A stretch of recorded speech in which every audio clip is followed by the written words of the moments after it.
So you going bowling, or are you going back to Loveday's place? I think that was banter. That was banter, wasn't it? Yeah, it's a bit much even for Mick, to be honest. To be Takes going the bowling now, documentation and go bowling.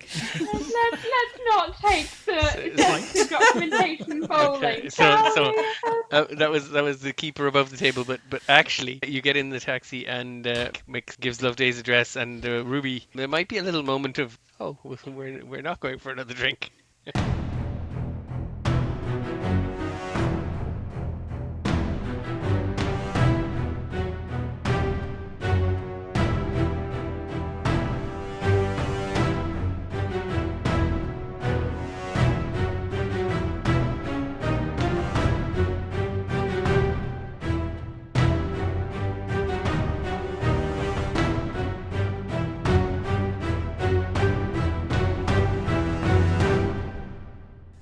No pressure at all. All the pressure. And of course, I have to have a glass in my hand and drinking as the recording starts. Typical. Okie dokie. So we're going to get started without Ellie, as there's a little bit of technical issues going on, but hopefully she will join shortly. In the meantime, I'm just rearranging my screen to see if I can get the people at least on the right side of the screen for me. There we go. So I'm looking the right direction when I'm talking to people. There's a little bit of internal consistency. If we can make people feel uncomfortable about the horror and comfortable with the video, I'll be very happy. Okay, so maybe to kick us off and get us started, you guys might want to talk about your characters a little bit. I was wondering, what kind of leisure activities, what kind of pastimes, just hang out and do something to relax, is your character into? So let's start with Florence.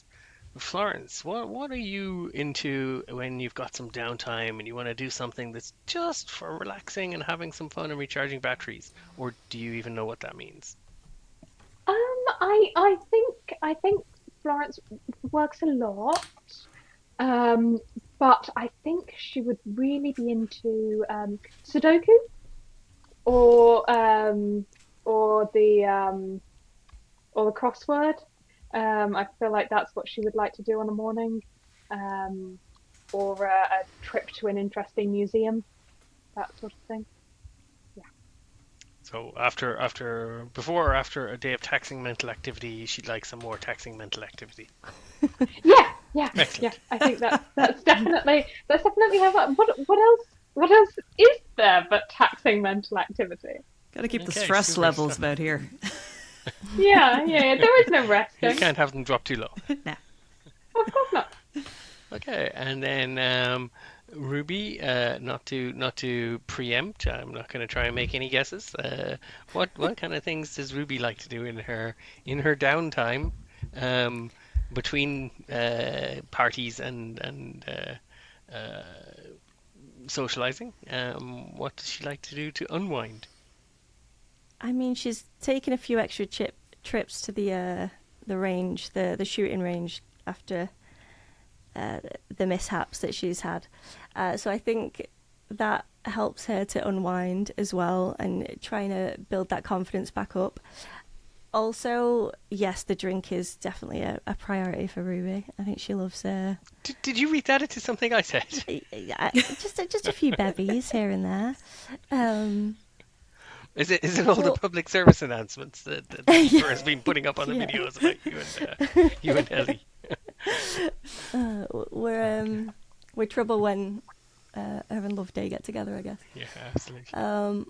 But yeah, other than that, I think mainly she likes time with her own thoughts. I think time to unwind, some quiet, every now and then. I think it treats her well. I think she needs it. Okay, super. And then over to Miss Valentine Bow. What kind of things do you like to do for leisure time or relax and unwind, or we do we have another person who doesn't know what that means? Oh, well, so Valentine, I mean, I've always had a strong interest in automobiles. And after we returned from Peru, I started to drive competitively. So I've competed in the 24 Hours of Le Mans race, and next year hoping to qualify for the French Grand Prix. So Wow. that is the ambition. Obviously, while we're in New York, I can't be practicing, but I would love to test out some of these American automobiles as well while I'm here. Well, if you guys go out of the town, out of the city to Oh, well, we. Anywhere interesting, you might drive the group. That is true. Out on the open road. Just have to convince Ellie that she doesn't need a professional driver along. They drive too slow. I mean, once I'm behind the wheel, they shall learn the meaning of fun and I speed. see some more public service announcements in the Keeper's future. We do not endorse driving above the speed limit. I mean, this is 1926, so the speed limit is a bit Speed like limits. it's down here.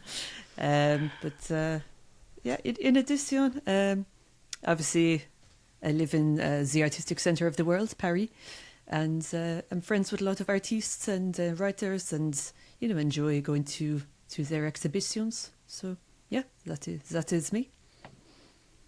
Okay.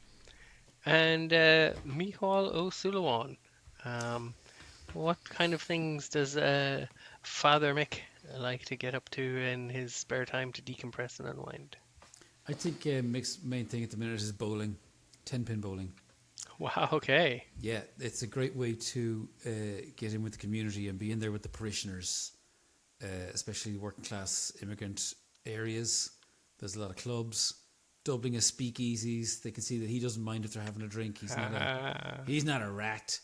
And I'd say he's probably getting pretty good at the bowling. So, he likes to feel connected and show them that he's one of the lads as well, And at the same time, it's an something ordinary nice person. and physical to do where conversation isn't necessarily the forefront and center. Yeah, I think he grew up probably playing horseshoes on the farm. You throw a yeah. horseshoe and you try to catch it on the. So it's a bit similar for him. And I'd say he does a lot of reading as well. I think he reads the Catholic philosophers, trying to catch a clue here or there. He's trying to see the Thomas Aquinas talk about. Yeah, I was going to say, can we find a relevant Thomas masters. Aquinas quote? I don't offhand. I don't know him, but I'm sure. No, we could I make a was thinking weekly more. find you one. Mick might be looking for them to go. Okay, well, next time we see something scary, I need to have something I can say to reassure everybody. He's looking through the catechism for tentacles. That's what he's doing. Oh yeah, the absence of search functions on printed media is obviously a trouble back then. Okay, so welcome everyone to Removal of Masks. We're playing through the epic campaign Masks of Nyarlathotep, published by Chaosium. We'd love to see you all back. Quick reminder, I'm legally obligated to give. Any interaction would be greatly appreciated. Hit like, share, or subscribe, or drop us a comment to let us know how we're doing. Our investigators are in the Big Apple still, and they've just attended Elias's funeral. Now they're off to the reading of the will to try to dig up some more clues. Well, also to find out why they've been invited to the reading of Elias's will. Now I can't wait to get started, so let's have some action. And Ellie will hopefully join us later. So, ladies and gentlemen, the funeral has kind of petered out. It's starting to wrap up a little bit, and I think you folks were turning up the collars of your coats against the snow, and I can't remember. Were we stopping to have a chat with? Were we stopping to have a chat with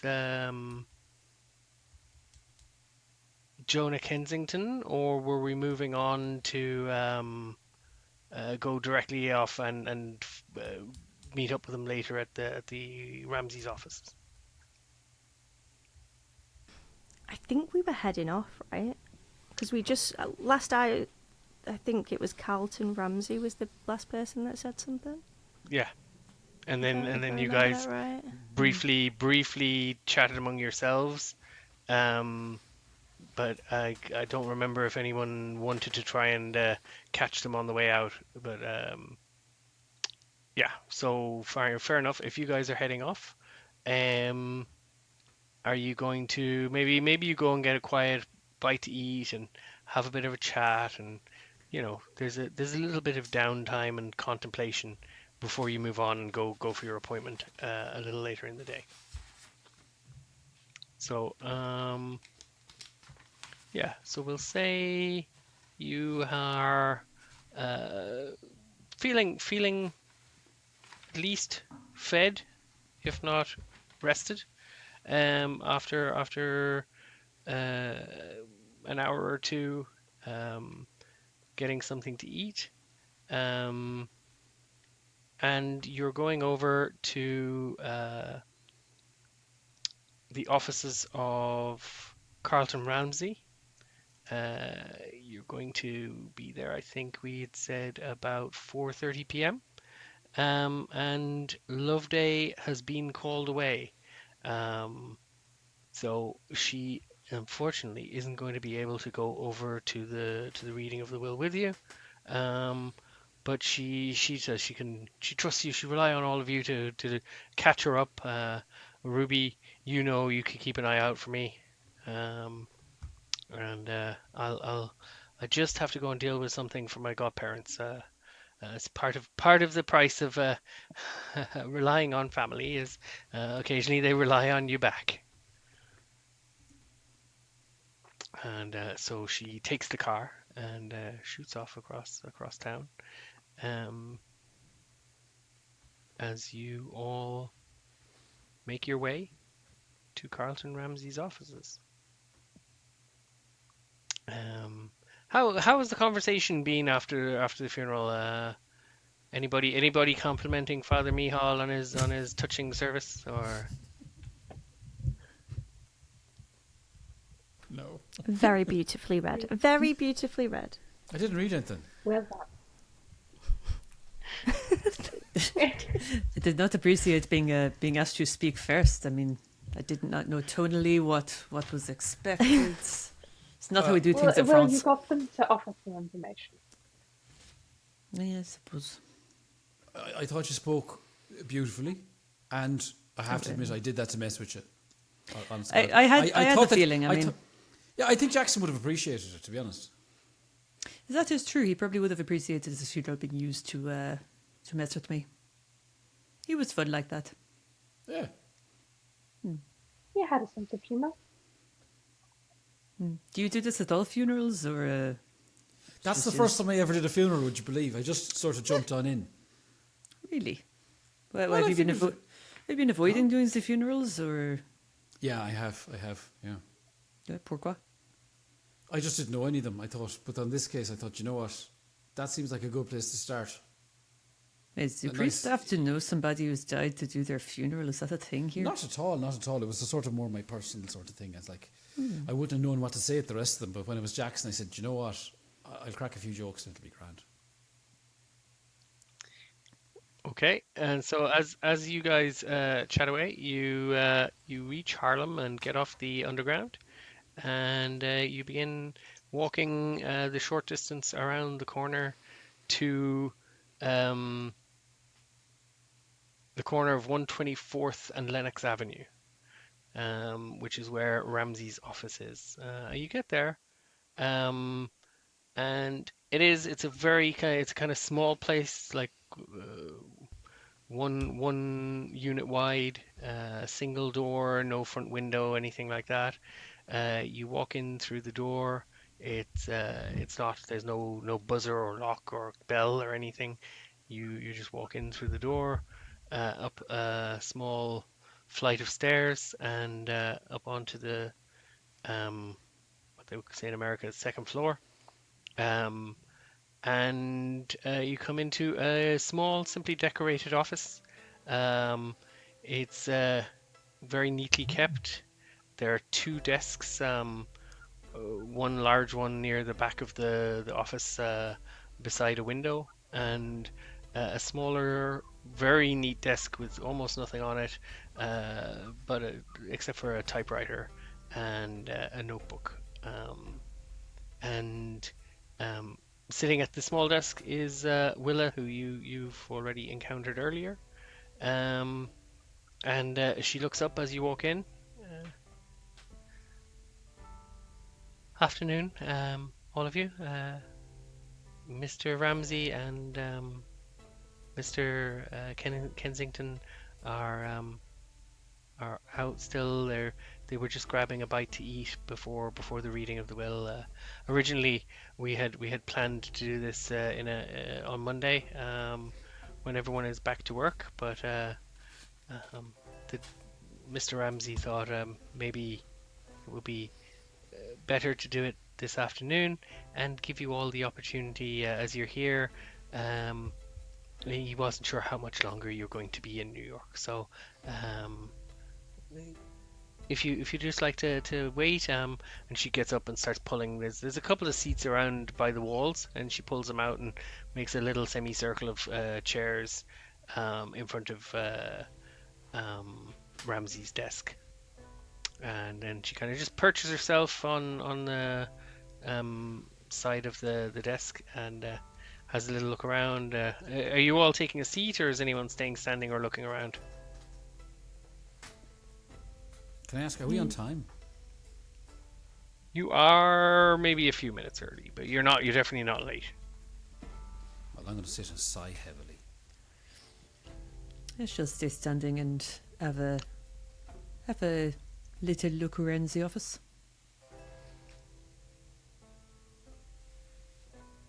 I will. Go ahead.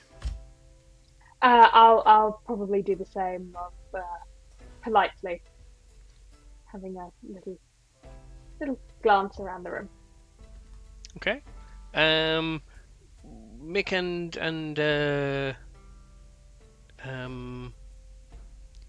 sorry, Florence and Valentine, could you both give me spot hidden as you look around the room, have a glance at different things, maybe a little bit of nosy at the shelves. Ruby, you notice that while Miss Sly, Willa Sly, is not she's not being obvious about it. Her eyes are kind of tracking, and she's keeping a close eye on everything that they're doing and looking at and touching. How do we get on, ladies, with your spot hiddens? Failure. Failure. We're not very good today at being nosy. Okay.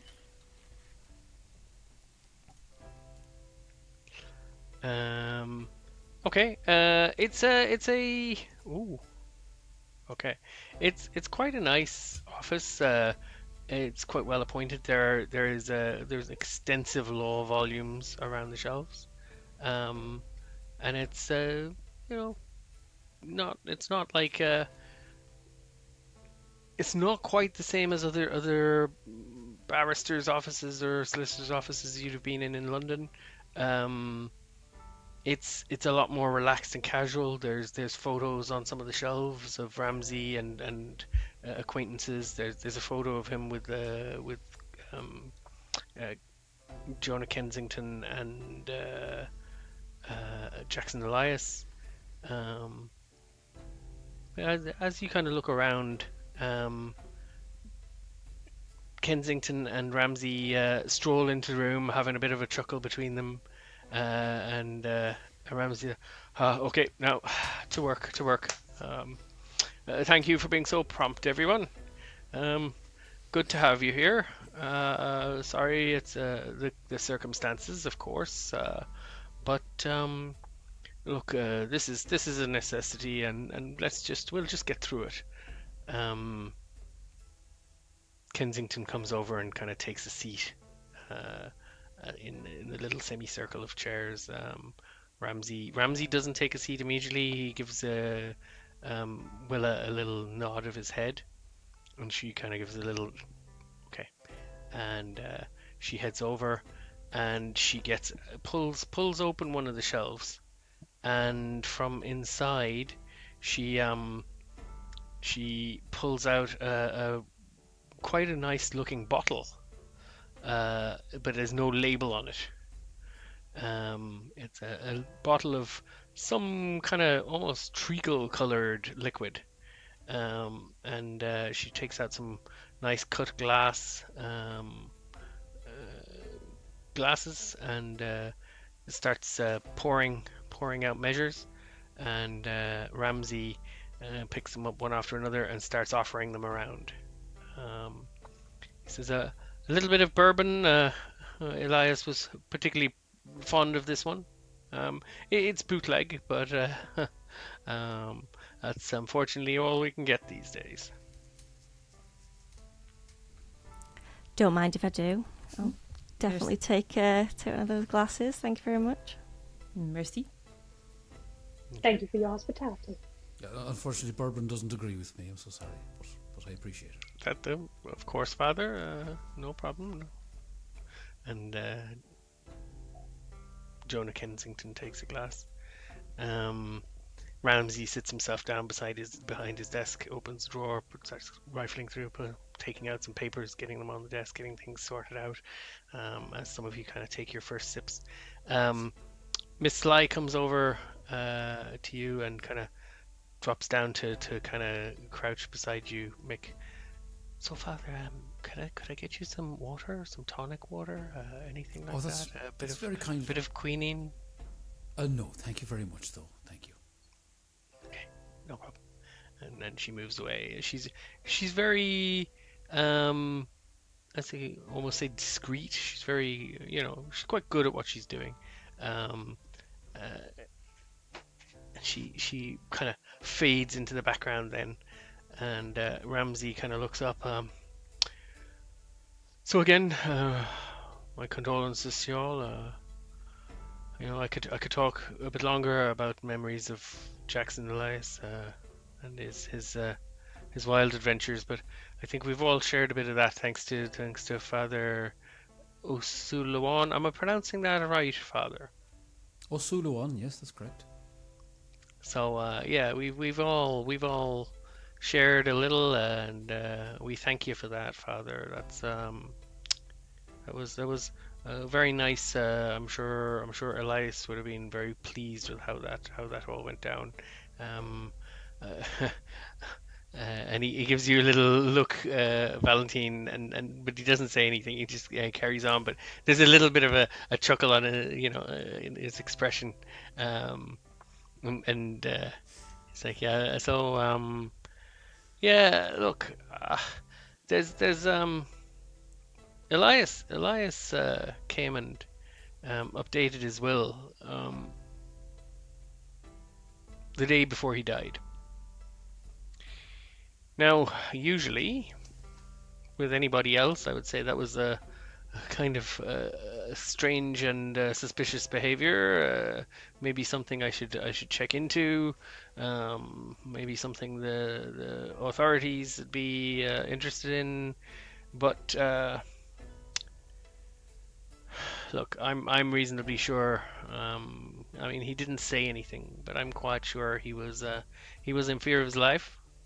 I wanted to make sure his affairs were in order should something happen to him. Okay. I'm gonna read down through the will. Would you like a full recitation of every clause and paragraph, or will I give you the salient points as we go? Do you think we'd be missing anything? No. No.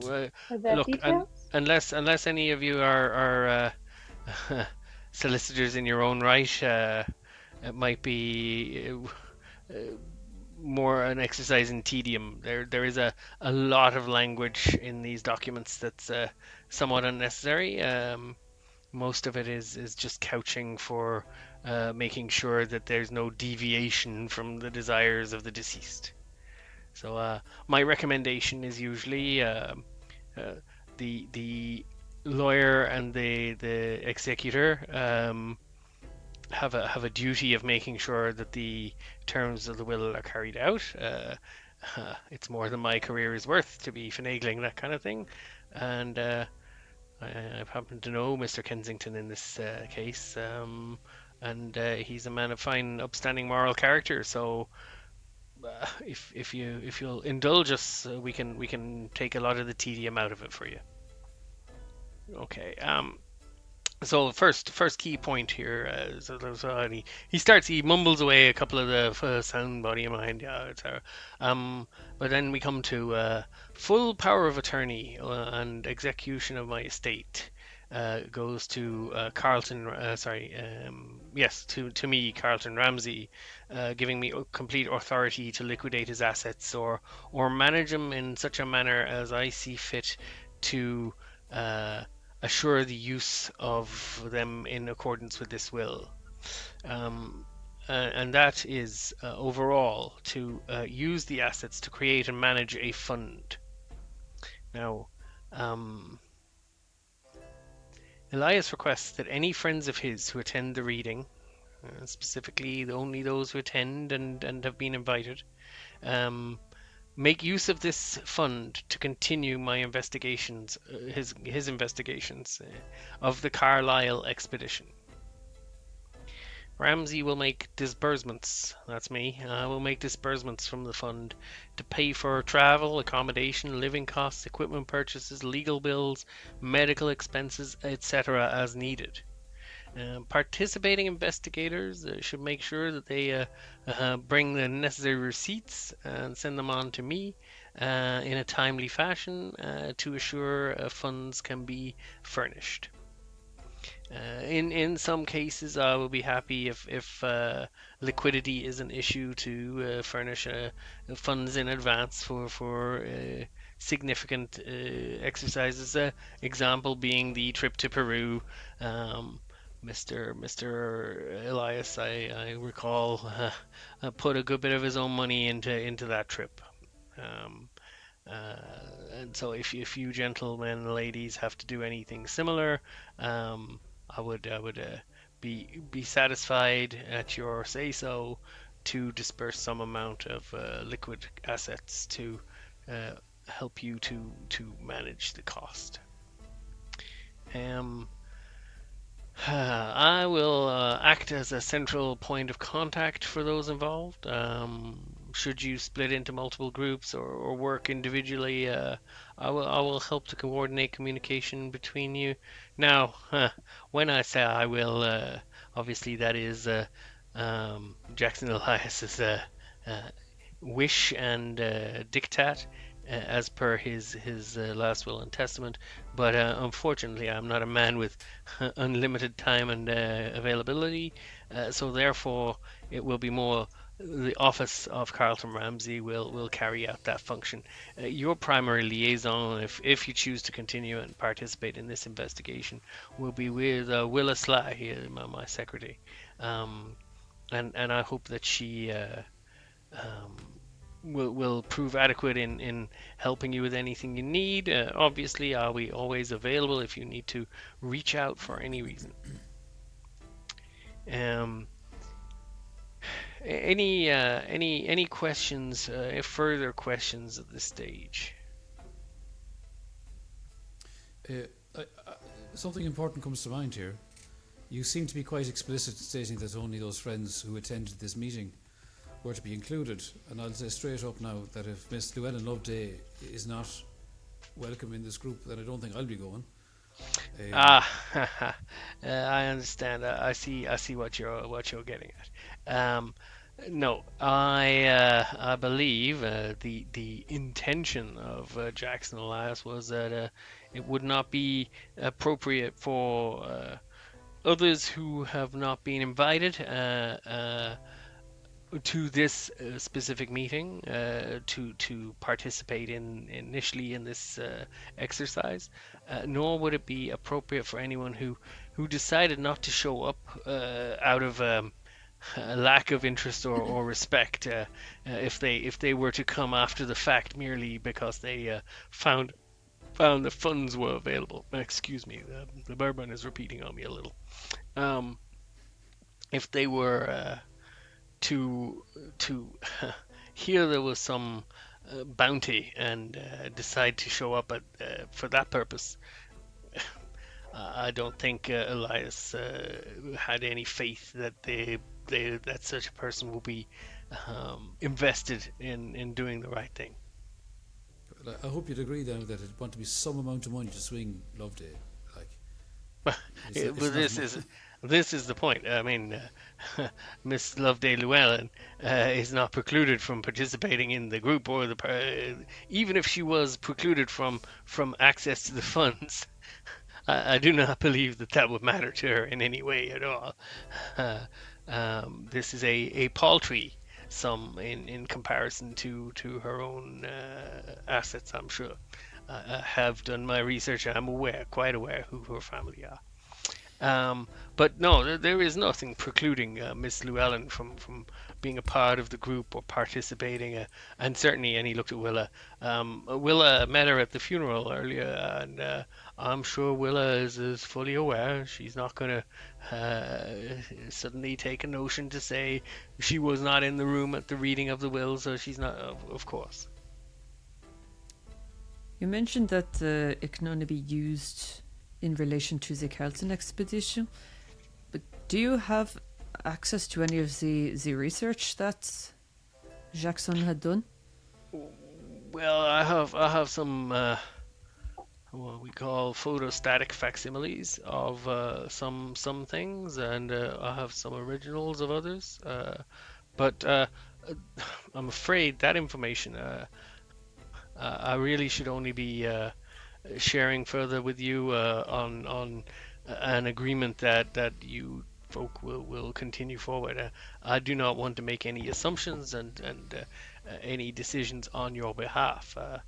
Merely just fielding any questions before you make a decision whether you are inclined to participate. can you give us a minute to talk amongst ourselves?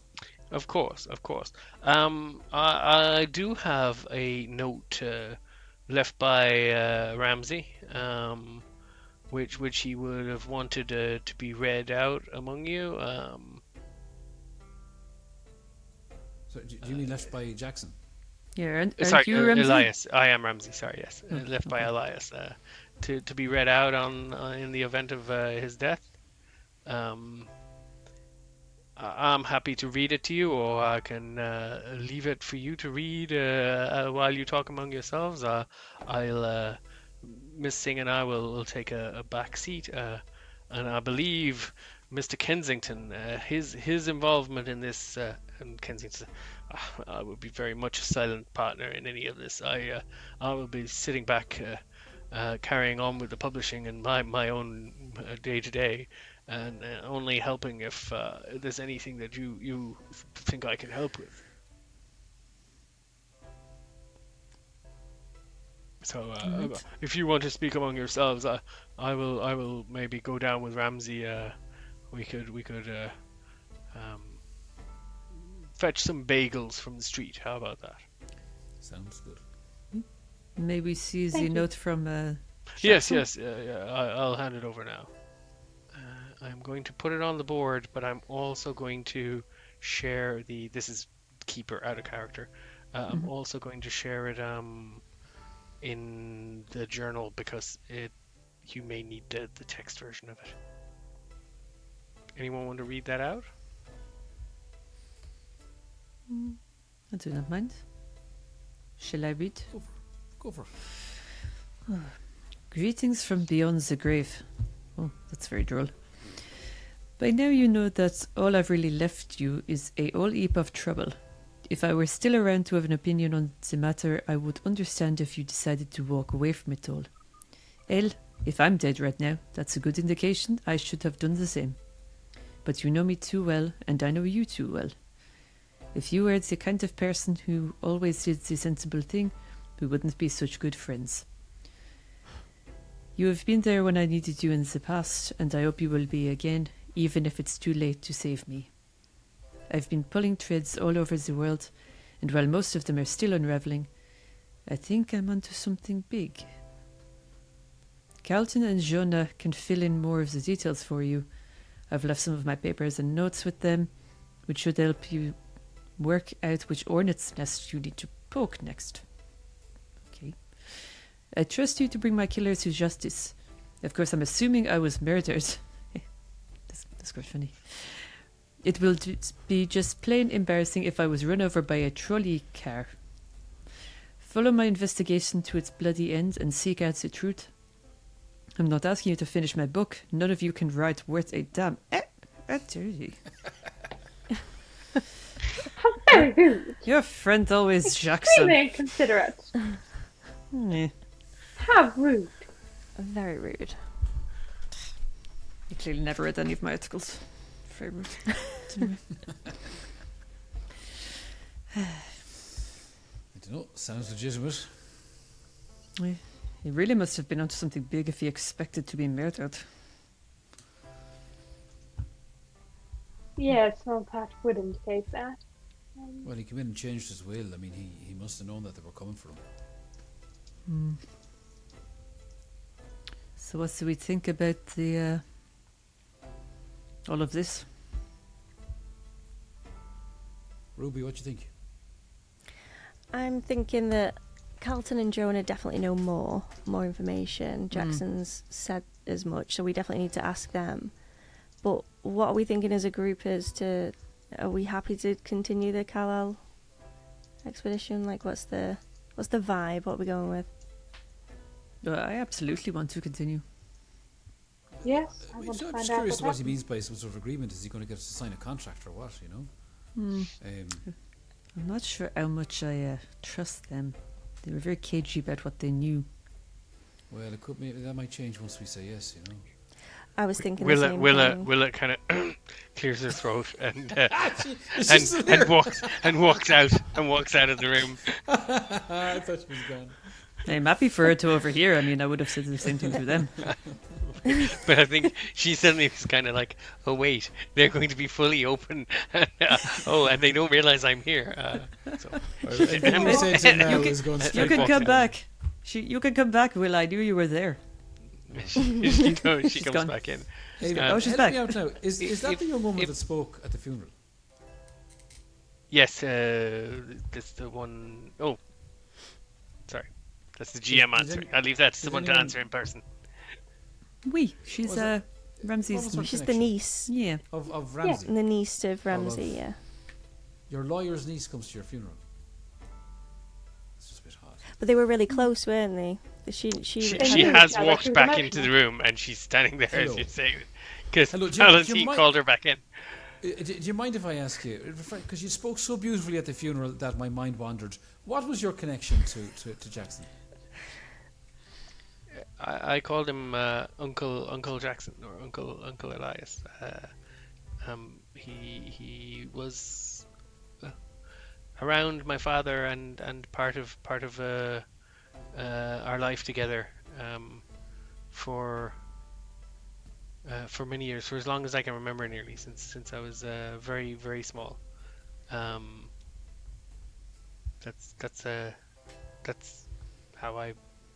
That's how I remember it. Oh, thank That's right. We knew that. We knew you. that. Everyone knew that except me. Yeah, I'm so sorry. So he's new at being a priest. Did he ever speak to you about his research?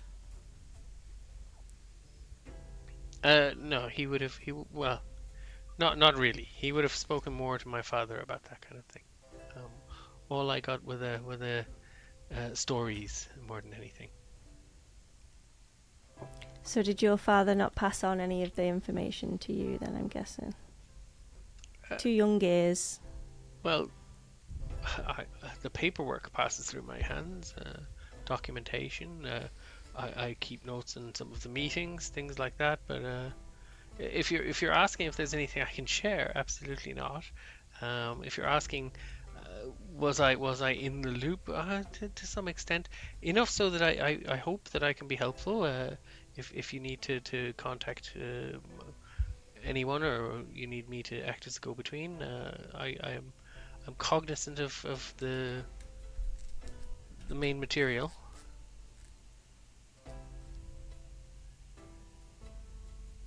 All right, well, thank you. You're welcome. Miss Bow, did you want me to come back, or should I give you a little more privacy? You began to be very frank among yourselves, and I just didn't want to be a fly on the wall, as it were. For yeah. Yeah. I mean, I should probably let the others answer because I apparently am not good at, how you say. Doesn't have a Being- filter. You must have forgive her, dear. She's French. What? Oh no, hang on a I love minute. this. She hasn't done anything. Though. It was me. I understand. I Getting the understand. blame.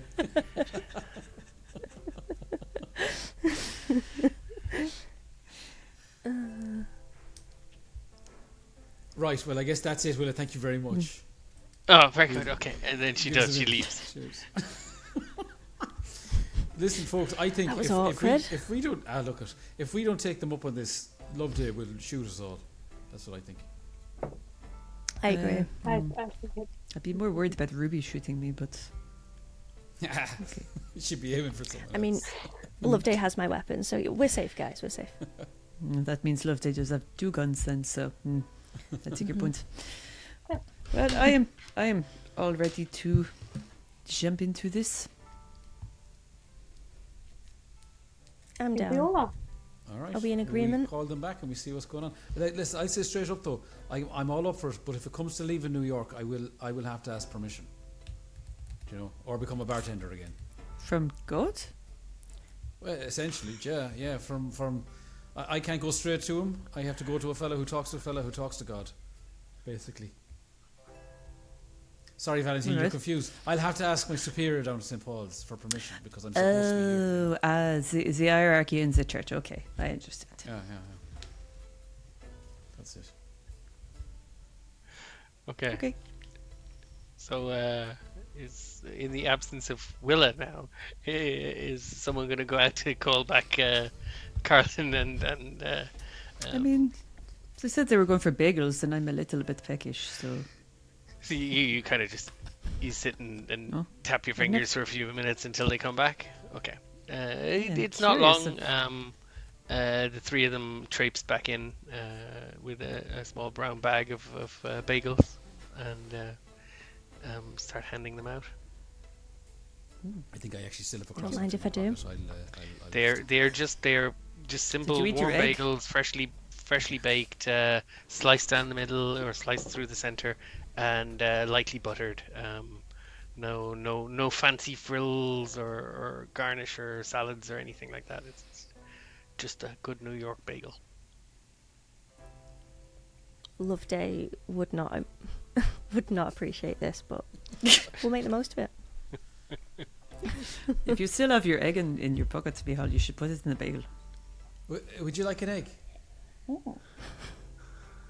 love an egg. I'm okay, thank you. No, I had Valentine. I tell you what. Do you know what? I think the eggs are gone. I think they're gone. Oh, I threw them Okay. at the police officer.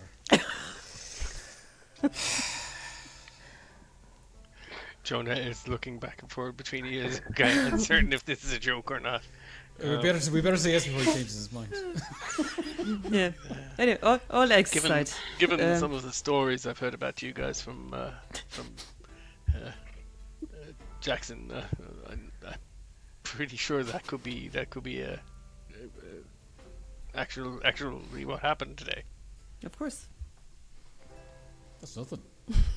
I think an egg can be a metaphor. Yes, very good. He gives Ramsey a look, and Ramsey shrugs. Yeah, well, look, Jackson knew who he was getting. Was that Lovely sarcasm? to keep us all in check. Who's going to do the events here? So, have you folks come to a decision? Are you going to take up this challenge that Elias has laid down? We, I of think we're in course. agreement. We think we will. Very good. Okay. So, look, while Peru did make some significant impacts on Elias's funds, and he didn't come away with anything to show from it. there is the proceeds from books and other expeditions, other investigations and adventures that he participated in. The total value of his assets comes to a little over $50,000. So we will not need to be penurious and I've gone very posh. We not need to be penurious and check in receipts for, well, I will want receipts for everything, but I'm not going to be questioning every transaction, every time you need to spend money. If you go out and buy a small ship or something, I will be somewhat concerned, and we may need to have a conversation. But I'm quite satisfied that you and Willa to help to coordinate and centralize and do the bookkeeping for you. I'm quite satisfied that you'll be able to do everything you need on such a fund.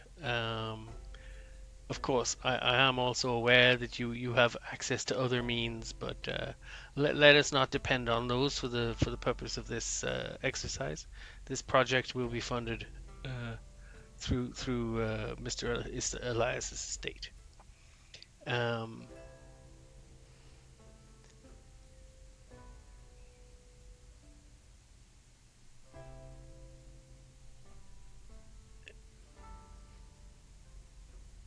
I believe Mr. Kensington has a few other bits. We have some papers. He has some papers.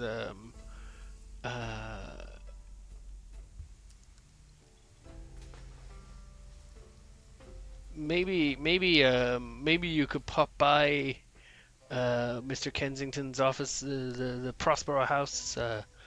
Maybe in the tomorrow is Monday. No, tomorrow is Sunday. Maybe on Monday when he's open. That might be an opportune time to get together some of those papers. I mean, on the other hand, and he looks at Willa. If you think it's urgent, I might be able to agree with Willa to pop over to Prosper House today to collect them. Oh, I think now would be the time. Sooner. There's murderers on the loose, you know. Agreed. Oh, I don't know if that is this evening then is the best time to send Willa to be picking up paperwork. Well, one of us will go with her. I was joking. I mean, she knows her way around New York, and she'll be going with Jonah to his own offices. I mean, what's going to happen? When you put it like that, I think someone should go with you. To be honest. To be honest.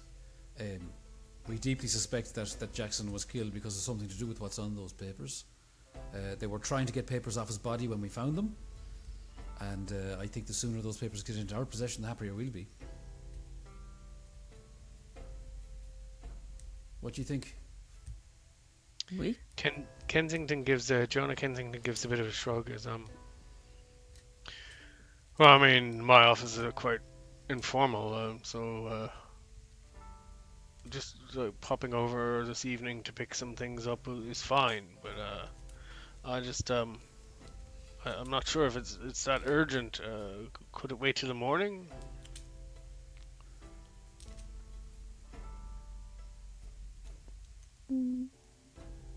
What time is it? It'd be clear well after 6 o'clock by now. How far away is your office?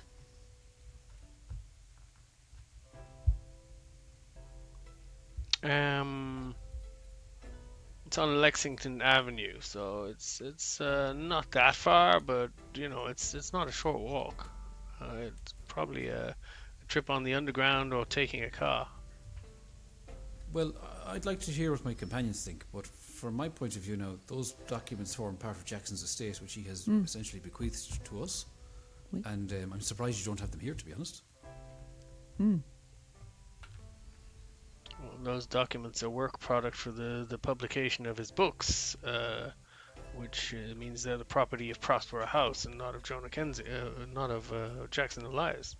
But as their material to this investigation, I'm happy to make them or copies of them available to you. That's what I discussed with Ramsey. It's what Elias would have wanted. Fair enough. Yeah. Fair enough. No times like the present then. We- I enjoy a good walk. Valentine's not going to give up. He's You know, like- she's just not going to give up. I've heard she's one of these dogged investigators. It's a. I mean, I'd wager you would not want to see me back at your office again tomorrow.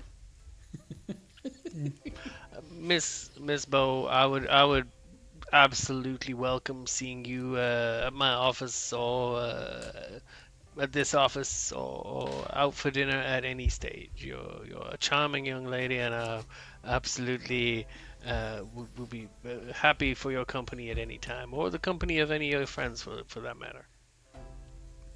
Oh, But, it's that kind of place. Okay. Yeah,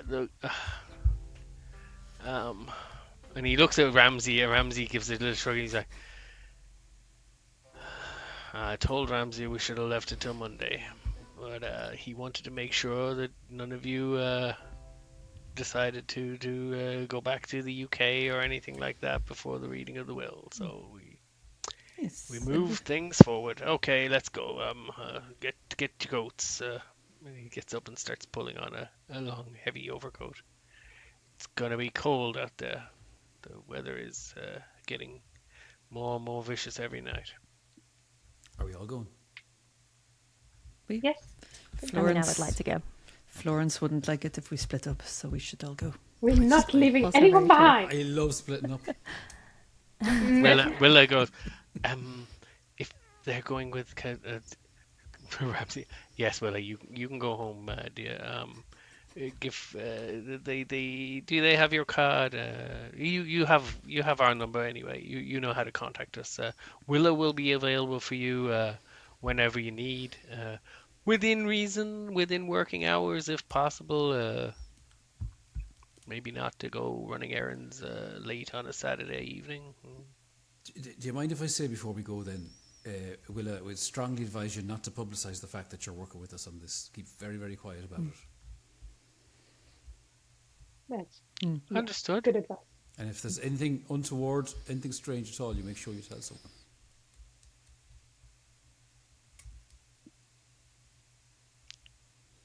Okay.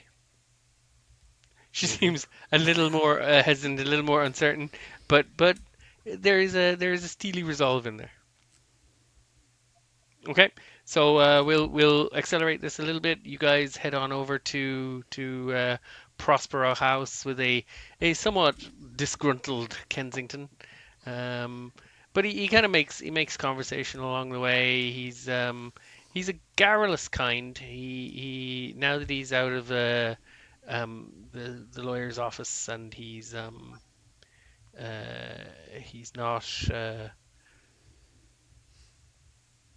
having to be subject to a formal process of the reading of the will, etc. You find him to be quite chatty. He's yeah. So look, if there's any documents, anything you think of that you might want that Elias might have had, feel free to ask. I mean, we have boxes of stuff from his previous books he wrote from Peru, stuff like that. But I mean, none of it seems to him to be germane to this. So he kept the papers and files for this job, for this book, separately, ma'am. So, but look, also, I do want to warn you a little. I had some concerns. Um,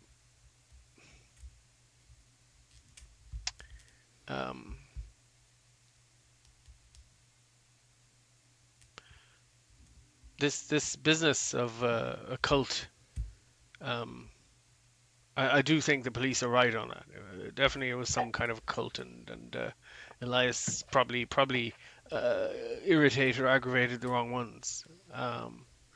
But I do want to point out that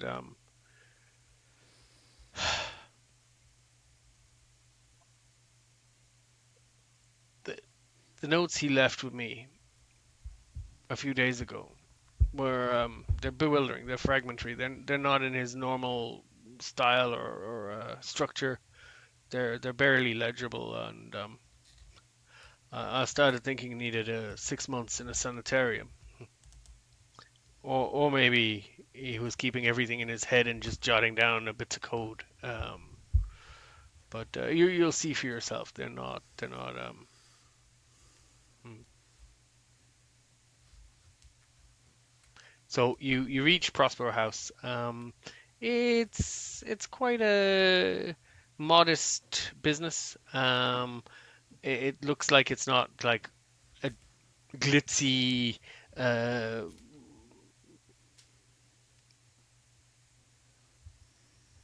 wanting to be front of the line publishing house.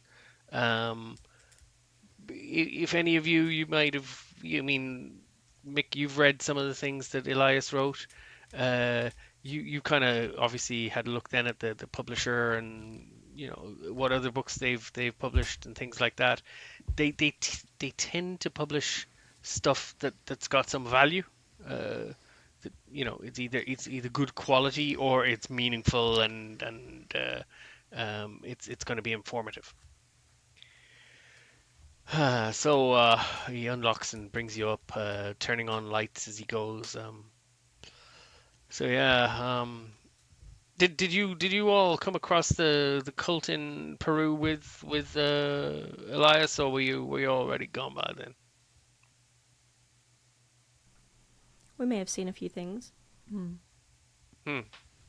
I would be interested in seeing his notes from Peru as well. Yes. I'll see if someone can dig out one of those boxes for you then a bit later, but that won't be tonight. I don't know where things are kept in the storerooms. But he brings you up to an office. He's got, there's his office, but then there's a smaller office aside. He says, I used to let Elias use this when he was in town and wanted somewhat peaceful to write. If you come in here, I've got some of his notes and paperwork here. And so he is. And then he kind of digs around. He goes, "Yeah, without my secretary here, I'm not sure where everything is." Uh, ah, yes. Yes. This is the first letter he sent me. About the whole uh, um, about the whole Carlisle thing. Um, have a look at this one, and again, I'm gonna both drop it on the board for you, but I'm also gonna share the handout. But he reads this one out to you because I think he's trying to make a point a little bit. Um,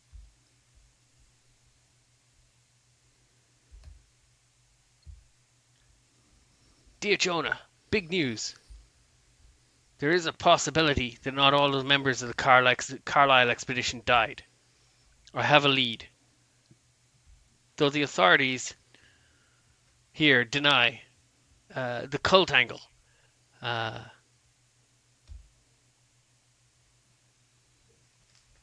Sorry, the handwriting. He's one thing. I did try and encourage him to type as much as possible. His handwriting was never great. Uh, though the authorities here deny the cult angle, the natives sing a different tune. You wouldn't believe the stories. Some juicy notes coming your way. This one may make us all rich. Blood and kisses, Jay. Um, this is from Nairobi last year, last Hmm. August. And that was the first I knew he was chasing after the Carlisle expedition. I don't know where he heard about them or got that damn fool idea, but once he got it into his head, that was it. He was off. Now here, this is a pack of his notes from Nairobi. Uh, this is a pack of notes he had from London. Um, and that's all I've got here at the moment. Although, um, let me see. There's a strange photograph as well. Not sure what relevance it has at all, but he did. This is a photostatic copy. He kept it in the office, um, but I think he had the original with him. He did carry a lot of the papers and things he was working on with him. So not everything is here, you know. Um, and so I've dropped a couple more docs there. One of them is like a summary document of his Nairobi notes. And the other is his handwritten kind of jotted down notes from London. So I am also, as again, I'm going to stop saying it, but I'm showing all those handouts in the text version as well. Oh, yeah.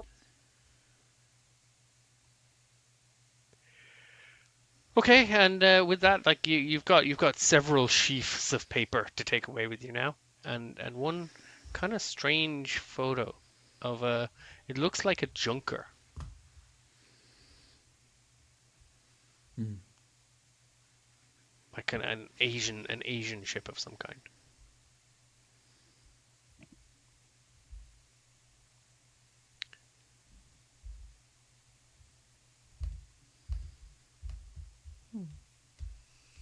Okay.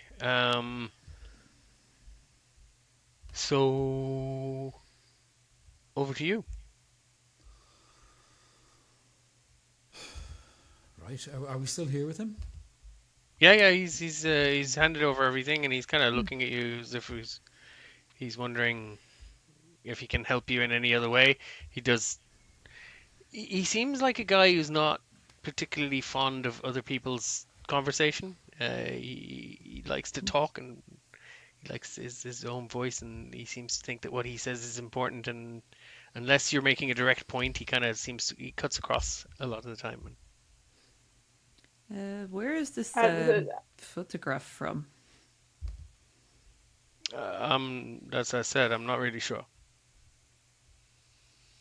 It looks sort of Asian to me, but I don't know where he got it.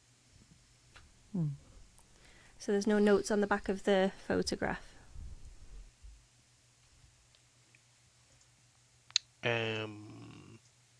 If there is, it will be in the. Oh, I didn't share that. Nope, there is no note on the back of the photograph. No additional information there. I'd be willing to bet it's Shanghai. Why do you We say found that? I think the matchbook that we found on him was from a bar in Shanghai, which I suppose we could assume he visited there at least. Possibly the photos connected. And he also went to Nairobi. I mean, he could have travelled a lot of places. Well, if he Yes, did that, Nairobi, if my geography is correct, Nairobi is in Kenya, and our old friend in Peru, Augustus Larkin, had a Kenyan accent. If that's at all possibly a complete coincidence, but worth noting. possibly, but I mean, I think probably why he was in Kenya was because that's where the Carlisle massacre was. You know, they were all chopped up there, weren't they? Yes. Was that also in Kenya? It was, yeah. Jonah, do you mind Yes, asking? they originally went to Egypt, out of character. They originally went to Egypt, but then they got massacred in Carlisle, in Okay. Kenya. And so, Sorry. Jonah, can you tell me why he was in Nairobi? Did you know he was there? Like, The first I knew was when I got that letter implying that he was following up on the Carlisle expedition. I didn't know at that point. right? Was he meant to be working on something else, and then he changed to the Carlisle expedition? He was always working on something. He'd just finished the Peru book. Well, He'd finished the Peru book a while, but he always had some. He probably had 2 or 3 other things on the boil that I haven't heard about yet. But if he did, we probably never find the notes. They're tucked away or in his head. Or usually, once he came around, and started formalizing and formulating and getting real structured notes together, that's when he started sending things to me. Well, I suppose we're going to need to take some time to go through these and have a look at them with each other. It's going to take a while. Yeah. I fully anticipate. Now, this is nothing to do with the project of Jackson and Mr. Ramsey's organization of the disbursement of the estate or anything like that. But you seem like effective and organized sorts. And I believe from what Mr. Ramsey said and the little bit of background we did dig up on Jonah's stories, or Jackson's stories, um, Miss Miss Bow, Mademoiselle Bow, um, you are something of a writer. Me? I'm a journalist. If you were to decide to try to put together some notes or prepare something for publication. Maybe not, as Jackson said, not to finish his book. We wouldn't step on his legacy in that way. But if you turned up interesting things and wanted to put a book together, I would be quite happy to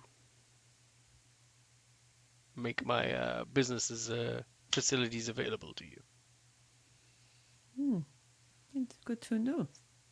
So if we have any, if we ever need your help to,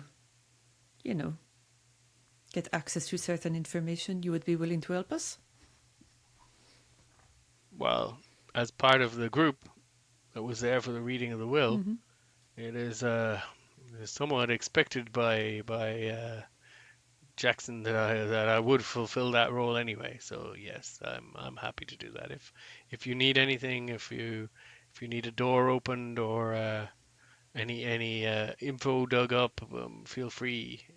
If you can't get it yourselves, to ask me. But I don't know how much more use I'll be in somewhere like Nairobi, or if you were to go to London or any of the other places he was digging around. Yeah, but I'm sure someone like yourself knows a lot of people in New York.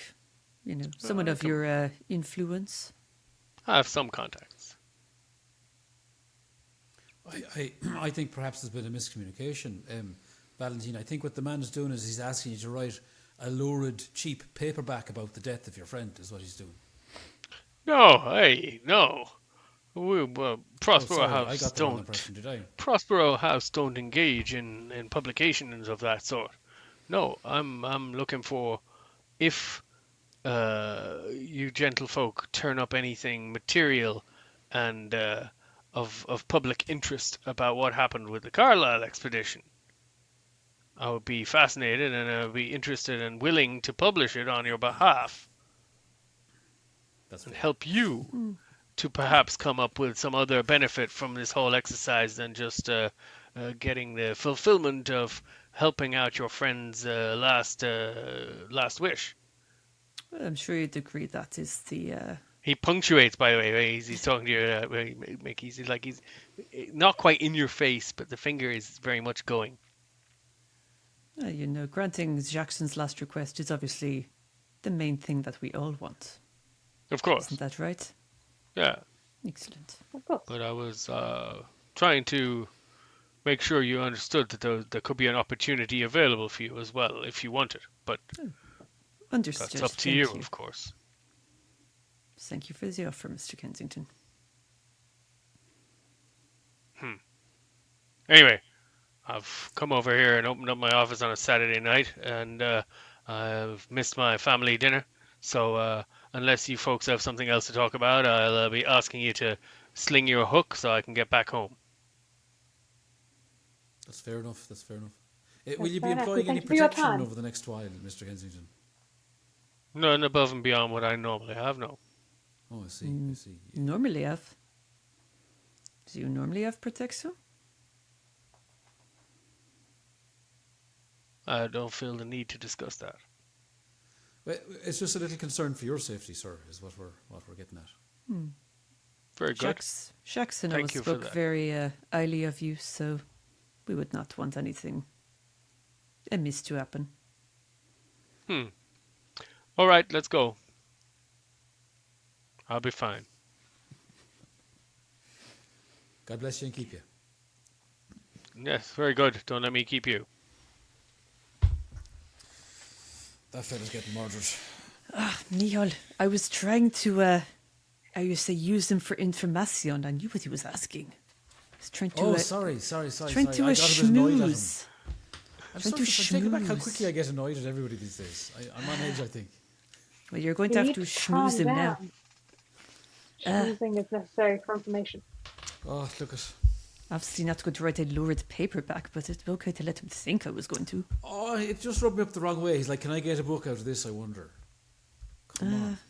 I mean, The cultists are going to be at his house tonight now, chopping him up. That's what's going to happen to him. well, If he's then, not one of them.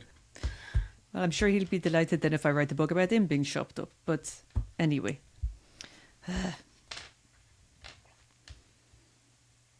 Ruby, how are you holding up? Do you need a drink? I could do with another bourbon, yeah. Do you have one? Anybody? I know a bowling alley where we could get one if that's what you want to do. But Perfect. bowling alley. I want to get through this. Well, it's a little place. Do you know what I mean? It's a little speakeasy that has a few lanes. We probably want to get back and try to get these read before we all fall asleep. I'm sure that Yeah. Loveday's godparents have bourbon in their collection. Oh yes, no doubt. Shall we up a taxi? Back to the base. Sounds good to me. We Yeah, can you're discuss currently our thoughts standing on- on the street out in, as we said, Lexington Avenue near 35th Street. It's quite a well-off area. It's not like you'd be nervous standing around, but you are aware that this is a reasonably well-off area, good few businesses, and you are effectively loitering on the street. We should have asked them for some money. They do seem quite money orientated, I will say. That is lawyers Yeah. for you. Yeah. How above the table? How does one get a taxi in 1920s New York? I believe there are places like taxi stands where you could go, or you would try and flag one down on the street, but that would be more potluck, I think. It's most likely you go to a taxi stand, although the trolley or tram system is quite good and the underground is quite good. So Hey, let's take a trolley. Loveday's not here to pay. Above the table, do we have lots of boxes, or is it just like one box? there's one reasonably sized cardboard box. It's not, you don't have a huge amount of papers. I mean, I'm not a paranoid person, but if someone was watching us, they would see us with this giant box of documentation. It might be safer Yeah. to not take public transport while we are in position. Okay. Seems fair. I mean, honestly, I think we're on their hit lists regardless of how many boxes we're carrying. So Oh, I know. but that's more why you're right. We should stay out of sight. Yeah, that mysterious policeman might be knocking about. Right, we better try and flag down a taxi. Father, you pray for a miracle. No, I'll just flag down a taxi. Better. Pray like So that. you don't spot one, but you do remember seeing a sign for a taxi stand around the corner, and as you pop around the corner, you see there's a couple of taxis sitting there waiting for people to There you go. pop in. Christ saves. We did it. And where are you going back to? So you going bowling, or are you going back to Loveday's place? I think that was banter. That was banter, wasn't it? Yeah, it's a bit much even for Mick, to be honest. Takes the documentation and go bowling.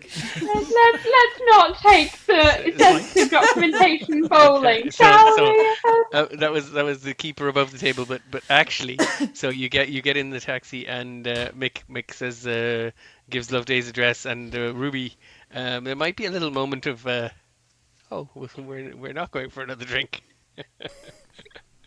Sounds like Ruben. Zero drinks They're at gonna be home. all right. They're going to be all We right. have drinks at home. This is But you like if we end up absolutely should not. traipsing around the place, like she's going to be getting the DTs. Sorry to be third personing you there, Ruby. Is this There's in gonna be character? alcohol everywhere we go. I'm not sure. Sometimes I. This I'm is happy to say like the something kind of right thing now. Michal might say. Yeah, well, actually, do you know what, Ruby? Like, are you up for traipsing around the world? Because I'm worried that if we're knee deep in the jungle, like that, you're going to get the DTs and you're going to be looking for hip flasks in the middle of the pyramids. Do you know what? I'm going to be. Don't you worry about me, mate. Thank you, Father, for the Hold out your concern, but hand. I'm okay. Hold out your hand, my child. Give me your hand. Oh, Jesus Christ. Steady as a rock. Okay, right. Listen, we'll look after you. Thank you. To be clear, since arriving in New York, you have not seen Ruby consume a large volume of alcohol at any time. Thank you. It's just it's been quite frequent, considering that frequent alcohol little amount. is whose side are entirely you on? illegal. She just grazes on the alcohol.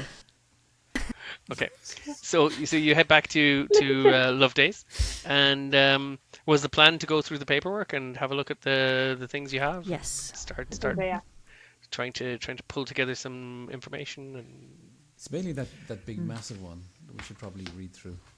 the Nairobi notes. Yeah. We should probably check as well if we got any phone calls from London, or were we waiting on any? Yes, other there phone was calls? several.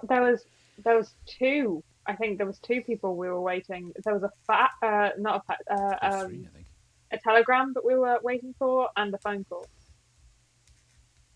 Or There was are those people just never going to get back to us? You were waiting for Gavigan, Mr. Gavigan, to get back to you from the Penhew Foundation, and you were Yeah. waiting for Miriam Atwright to get back to you. Okay. Both have phone numbers for you, but it was Penhew who's the secretary said we might send you a telegram or say make a phone call, a telephone call. Yeah.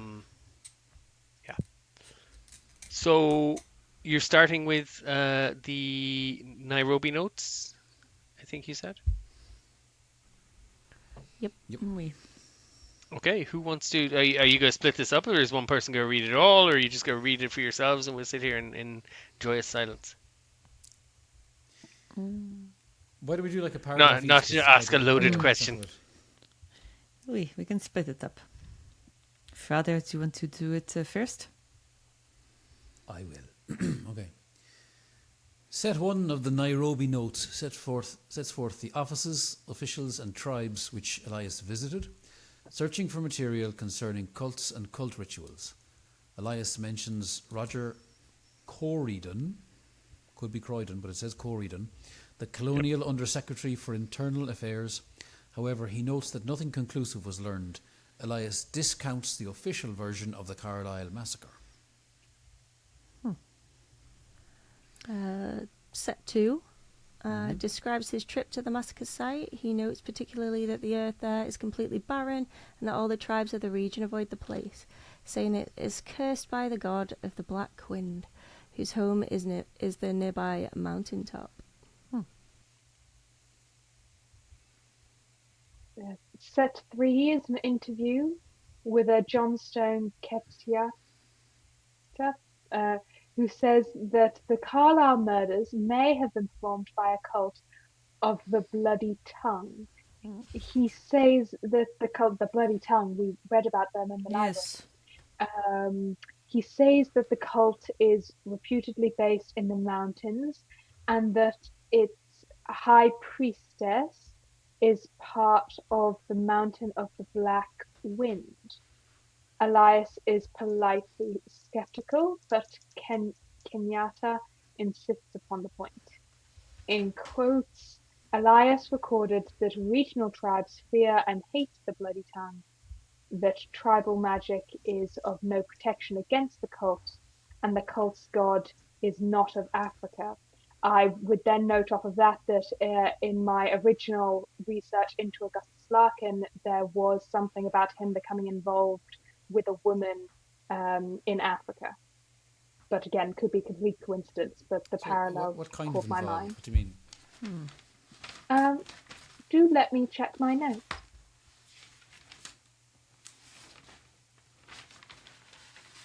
Sources have indicated that my sources have indicated that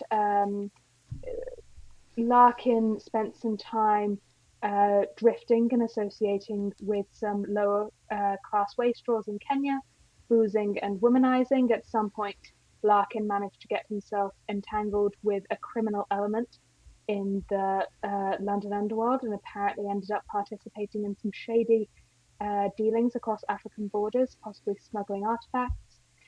Sources have indicated that Larkin may have become infatuated with an African woman at this time, and while no comment has been sought from his family, this seems to have somehow been the exciting event which caused him to cut himself off from his family. That, of course, may be a complete coincidence, but I struck my mind. It's interesting that you say that, Florence, because a couple of years ago, Jackson sent me a telegram telling me that a connection of his in Peru gave me the name of a woman who he thinks got Larkin involved in most of his work. Her name was Mayru.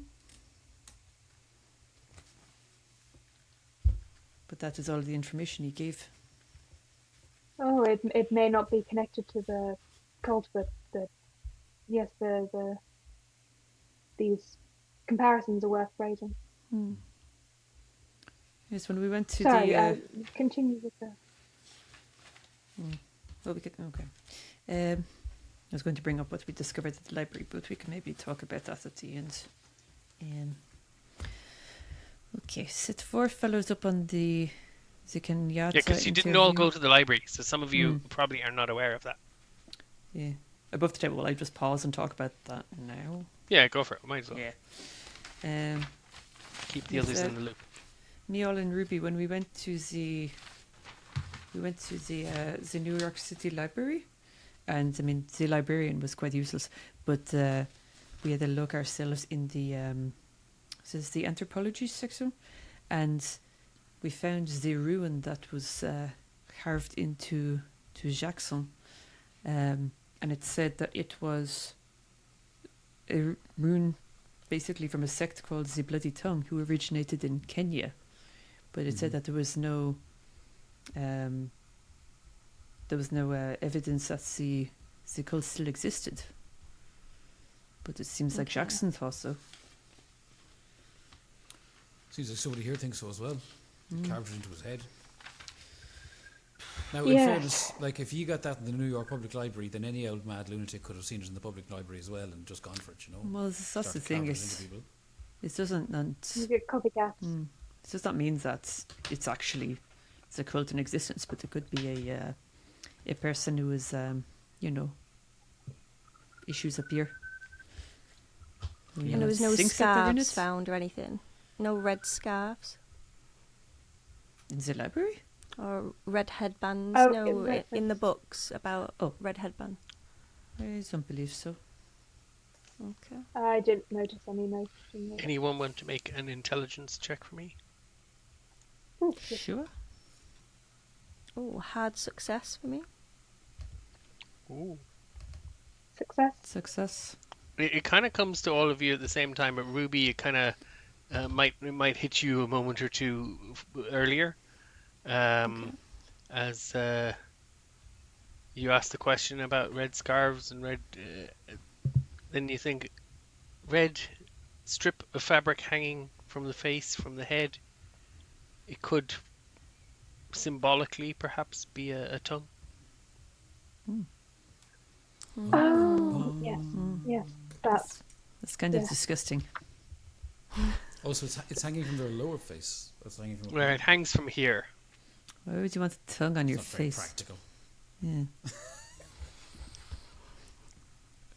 Also, if it's meant to be a tongue, should it not have been wet? I mean, tongues are not dry. Well, it's symbolism, Valentine. It's metaphorical. Okay. Set 4 follows up on the Kenyatta interview. Elias confirms from several good sources that the bloody tongue exists, though he finds no first-hand evidence of it. Okay. Tales include children stolen for sacrifice, and creatures with great wings are said to come down from the mountain of the Black Wind to carry people off. Ooh. The cult worships a god unknown to folklorists, one fitting no traditional African pattern. Elias lists Samariga railway station, Neville German, Dr. Starrett, Lieutenant Selkirk, and Colonel Ediko as people he questions. Ooh. Creatures with great wings. Okay, set 5 is a single sheet reminding Elias that the Cairo-based portion of the Carlisle itinerary must be examined carefully. He believes that the reason which prompted Carlisle's Kenyan side trip is on the Nile. That makes me think this letter we found that he obviously wrote to somebody in Cairo making inquiries. He wrote to this fellow Warren Bessart asking about, what did he say? Your lawyer informed me. Oh, he got the lawyer to write to him. Oh, no, hang on, he didn't tell us that. Your lawyer informed me that you seek certain knowledge of this land and its distant past, and I believe I can aid you in this regard. Inquiries in the old quarter identify this fellow who has some bits and pieces, right? So he got the lawyer to write to Warren Bessart asking about old curios, when actually what he wanted to know was what happened to the Carlisle expedition. Lawyer didn't mention that now, but maybe he didn't know. Maybe he was just passing on a message. Right. Ruby, do you want to take up the next bit? Yep. Set 6 is a long interview with Lieutenant Mark Selkirk, leader of the men who actually found the remains of the Carlisle expedition. Importantly, Selkirk says that the bodies were remarkably undecayed for the length of time that they lay in the open, almost as if decay itself wouldn't come near the place. Secondly, the victims had been torn apart as if by animals, though what sorts of animals would pull apart bodies so systematically, not symmetrically, that's very different, he could not guess. Unimaginable, inexplicable. Selkirk agrees that the Nandis may have had something to do with the episode, but suspects that the charges against the ringleaders were trumped up. It wouldn't be the first time, he says cynically. Finally, Selkirk confirms that no Caucasians were found among the dead, and only the corpses of the Kenyan bearers were scattered across the barren plain, despite what was claimed at the inquest. Oh, no, that's fairly interesting. Wasn't that different to... Yeah. Just FYI, for any handout that's on that corkboard, if you click on it so it's selected, and then hit the letter Z on your keyboard, it will show you a large version of the handout. Yeah. Well, it says here, they blame the Nancy tribe and remains of at least 24 people. 2 expedition members are thought found in a remote region of the forest. Well, thought found isn't the same as found. And yet he says at the inquest it was claimed that there were Caucasians among the dead. So why would they do that? Well, to up the charges. But why say that they're dead and you found their bodies and not say, well, we didn't find their bodies, we better look for them? It might have suited someone for them to be reported dead. Or to have a nice tied up story with no open leads. Yeah. Maybe they don't want them to be found. That's what I was going to say. Can we read the next bit? Mm-hmm. Set 7 is another single sheet. Elias ran into Nails Nelson at the Victoria Bar in Nairobi. Nelson had been a mercenary for the Italians on the Somali-Abyssinian border and had escaped to Kenya after double-crossing his employers. Nelson claimed to have seen Jack Brady alive in Hong Kong less than 2 years before Elias was in Kenya, and long after the Kenyan court declared that Brady and the rest of the expedition were dead. Brady was friendly, though guarded and I don't know that word. Nelson didn't press the conversation. This report only strengthened Elias's belief that the principal members of the expedition might still be alive. Sorry, who was Jack Brady? One of the expedition. I'm sure on one of these handouts. Oh, here he is. Hang on. Miss Hypatia Masters, linked to the past with Carlyle, will act as photographer archivist. Mr. Jack Brady, intimate to Mr. Carlyle. So he was one of his buddies. Accompanies the group as general factotum. Well, general factotum is just a fellow who, gets toilet paper when people need toilet paper or whatever. It's also what Larkin referred to Mendoza as. Yeah, well, he's my factotum. Maybe factotum was a code word for Carry-Siri. Or here, actually. Maybe that's how he's still alive. Well, maybe they've all been Carry-Siri'd up. That's the Sorry, thing. I don't want to make any implications. That's just GM above the table, not saying anything specific. I mean, just I know, because that's generally what I'm thinking there, Yeah, just because Jack Brady is alive doesn't mean the rest of them are. I mean, he could be the reason they were not being found. He's the murderer. So maybe does that mean then that Jackson, so he goes to Nairobi, he makes inquiries in Cairo because he was trying to figure out why your man came to Nairobi in the first place. Then he meets this lad who says that he saw Jack Brady in Hong Kong, and hence we have a photo with an Asian boat. Maybe Jackson went over there next, But I mean, like, Nelson is a mercenary. I mean, do we trust what he says?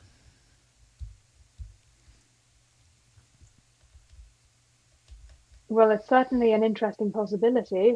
The people who were reported dead were never dead in the first place. Do we have a date on any of this about when the man was in Nairobi? Oh, look there, August last year. So excuse me, 2 years before he was in Nairobi. So about 1922, he says he saw Brady in Hong Kong, which is how long after the massacre? 2 years after, more or less. Okay, so, the final set 8. Discusses a possible structure for the Carlyle book, but is mostly featureless with entries like tell what happened and explain why. I mean, he should have explained why.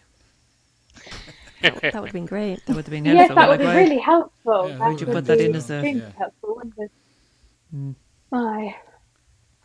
And then we have this sheet of ramblings.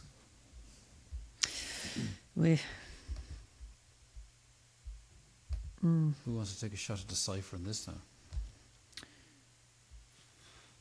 Many names, many forms, but all the same and towards one end. Many names, many forms. Need help. Too big, too ghastly. These dreams like Carlyle's. Did Carlyle have reported dreams? I guess. Check that psychoanalyst files, all of them survived. I wonder what psychoanalyst. If he had a psychoanalyst helping him with dreams, he that might be a reference to the dreams. But he's saying they all survived. Yeah.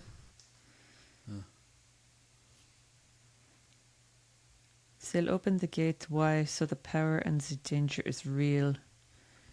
Many threads beginning. The books are in Carlyle's safe. Oh. Coming for me, will the ocean protect? Ho ho, no quitters now. Let's tell and make readers believe. Should I scream for them? Let's scream together. It's very modernist. It's kind of a stream of consciousness. I'm wondering if he's touched something he shouldn't have touched, kind of like what happened with Florence way back when. This does sound like a man who is not acting with all of his sanity. Florence, speaking of you, Yes? could you roll a check against that special skill for me, please? You can whisper to GM if you don't want people to know what you're checking. Where is that? There's a tick box up at the top that says whisper to GM on the character sheet, I think.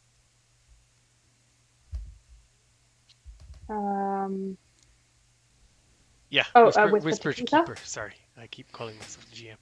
Okay, and then, that's fine. That's fine. Cool. Nothing so far rings any bells for you. Interesting. Can I ask, ladies, do you remember we went down to the importer and you checked out this fella? We were told about this fella Silas. We were told he was an importer of odd curios and artifacts and whatnot. Silas Nkwane. Yes. You went down to visit him. Well, it wasn't him. It was the shop that importer man mentioned, the one in Ireland. So I believe he told us that Silas worked there. Yeah, which Silas Nkwane runs. Yeah. Oh, so that was Silas Nkwane. What? That's his photo on the board. Oh, I thought the guy behind the desk was like someone who worked for him. Nope. He's the one with the key, right? Silas. Yep. The key around his neck. Yes. Bit of speculation here, right? We have Jackson down in Nairobi. He's trying to figure out what happened in Cairo that brought the expedition down. We have a letter from him to Cairo saying, yes, there's all sorts of weird artifacts here. We have a wholesaler who tends to bring artifacts from those areas to New York. And we have Jackson getting mixed up and stuff, and people in New York finding out about it. What if, because my assumption now was this importer fella Silas, that Jackson was investigating him some way, but what if Jackson actually got him to bring something over from Cairo? Just went down and asked him to bring something up. It's a possibility. It's a theory. But it doesn't seem like, so from what you guys got from Emerson, it seems like the supplier in Africa ships curios to Silas Nkwane. Not that Silas Nkwane specifically requests certain curios or procures things. It's that he gets things sent to him. But things he hasn't asked for. But just supplies of curios or things that he needs, or yeah. Well, thank God you're here now, because that we could have wasted a lot of time investigating that hunch.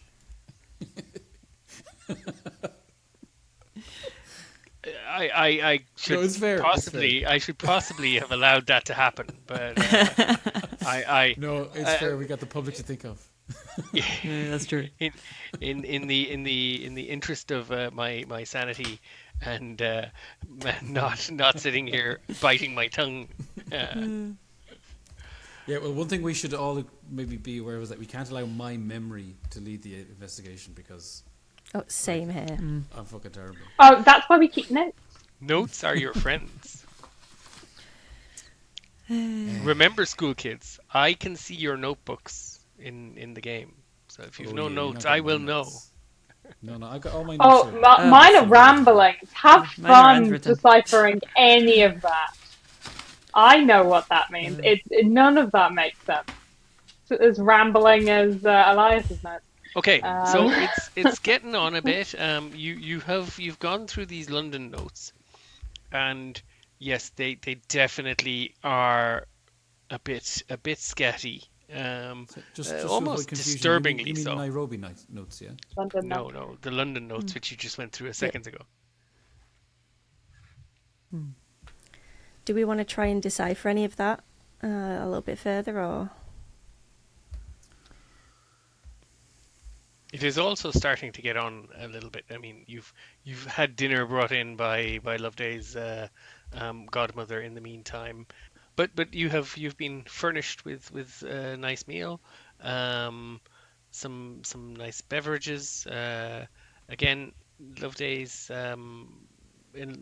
godparents do not provide alcoholic beverages, unfortunately, in the house.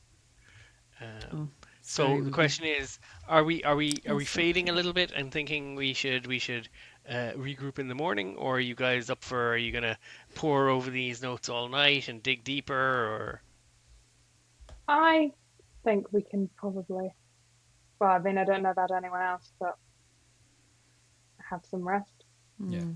There's a lot of information here. Yeah, For a lot of I think I'll probably just run the Elias's London notes through my head while I'm dozing, see if I can make sense of anything. okay? While you're dozing, you run those through your head. Okay. I'm gonna ask all of you to just have a think as you sleep, as your characters sleep. How would what they've been reading and the conversation, how would this dwell upon their minds? Um, because there is the cult element, right, which is obviously what was the exciting. Oh, let's get to the bottom of this for Jackson. But then there's also these references to great wings and some rather disturbing stuff as well. Um, so anybody getting any do I want to be? Do I want to be? Or are we all committed to the cause? I'm committed, yeah. I think a bit of sadness maybe thinking about Jackson going fairly mad there in his yeah, last days. it's the sadness, but it's not the worst gory investigation. So Okay, cool. Yeah, getting on with. we've been through a lot, so it's definitely something that's going to play on my mind. But also, I want to make sure that Elias has an end to that story as well. We can do what we can to find out those answers.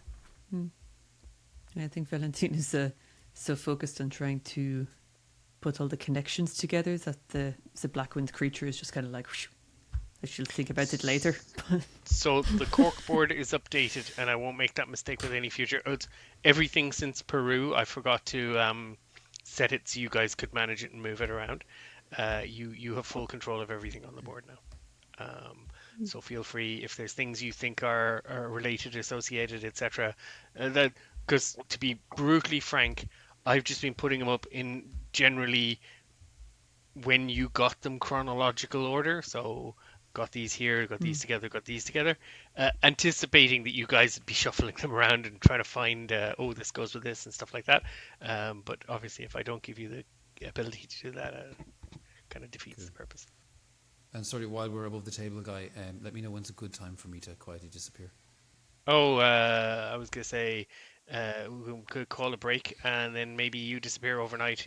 Maybe you need to head back to the St. Paul's. the church. Yeah, exactly. Maybe confess that I took up a funeral.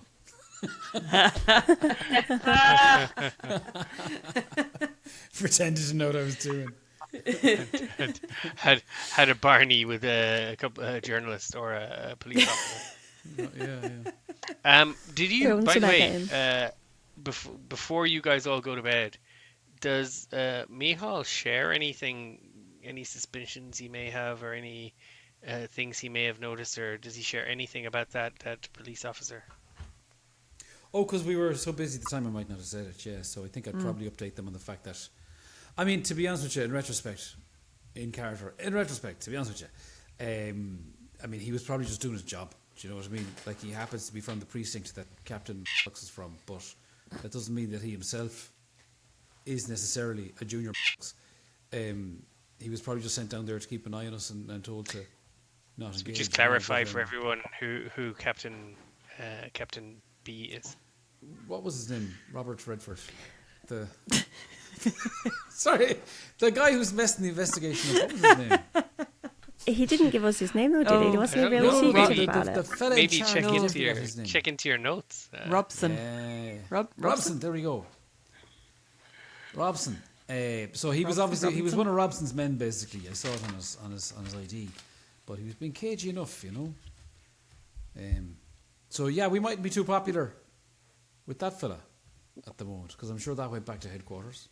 That You may. you know, some priest with eggs in his pockets was being rude. You made a lot of enemies for yourself today, Nihal. I don't mean to. I just everything comes out tonally odd, you know, and you end up in confrontations. And you're like, Jesus, I didn't become a priest for this. But Yeah, I have a feeling we'll be meeting It's the because cultists he's before too Irish. long, so. Just that. And one of them feckin' cultists was Irish as well, if I recall. You can't trust them.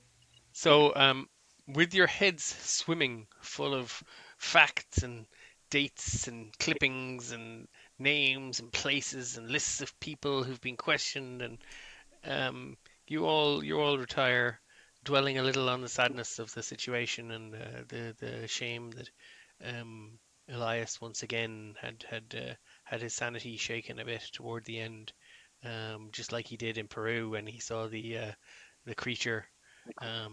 Then again, perhaps better not to dwell on that too long. And you settle down for the night.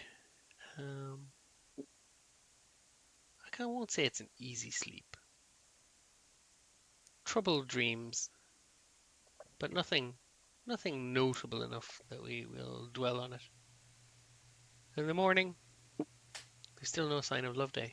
She doesn't seem to have come back.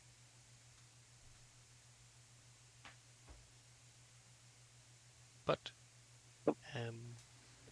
you come down for breakfast, the three ladies. Mick, I believe, has gone back to the church to report in, as you put it, apologize for messing up a funeral, and check into what needs to be done. Tongue in cheek. You didn't mess the funeral up, but everyone was quite impressed with it. But to check in and see what actual duties you might have to carry out over the rest of today, it being a Sunday.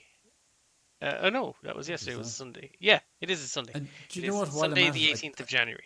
I think I'm just going to come straight out and tell him fairly straight up what's going on, that I'm going to be trying to do this, and I'd be interested if he has any contacts in the missions in Kenya, or if he could put me in touch with people. And you know, if it's a problem, well, maybe I'll have to take some sort of, I don't know if you can take a sabbatical from the priesthood, but this is something that I have to do, you know. So maybe, I don't know if you want to have the whole thing out, but I think I'll tell him the story.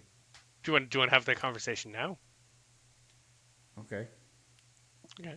So you tell him we don't need to run through that whole. Just give me the gist of the spiel.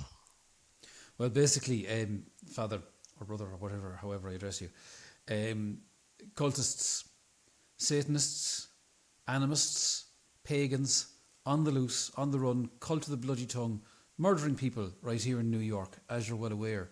And my good friend Jackson, whose funeral I just officiated at, in his dying wish, asked myself and some of my companions to do everything we could to bring the people who did it, bring them to the light. My companions are going off. I don't know if it'll take them out of New York or where it's going to take them, but they're in need of spiritual protection, and some of them are inclined to follow the wrong road if without sort of Catholic guidance. I feel very strongly that God is sending me to guide them. I believe they're going up against very dark forces, and I would appreciate your help and support in this matter. Well, young Mick, thank you for being so transparent with me. I'm sure it's a difficult thing for a young man such as you to come right out to an old fuddy priest like me and tell me of the bizarre things that you think are happening. And but I appreciate that you've got the courage of your convictions. and that you're keen enough on God's work to try and make sure it gets done, no matter how it looks for yourself. So on that side, I appreciate you coming to me. On the other hand, you say bring them to the light. I'm going to guess the phrasing of the will wasn't that. The last wishes of the man weren't to bring anybody to the light.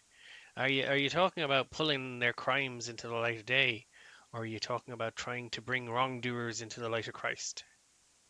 Well, I'm talking about making sure that nobody else gets chopped up like a lamb, Right, okay. basically. Look, Mick, as I say, I'm an old fella. I've been around. I've seen a lot. I've been around the world.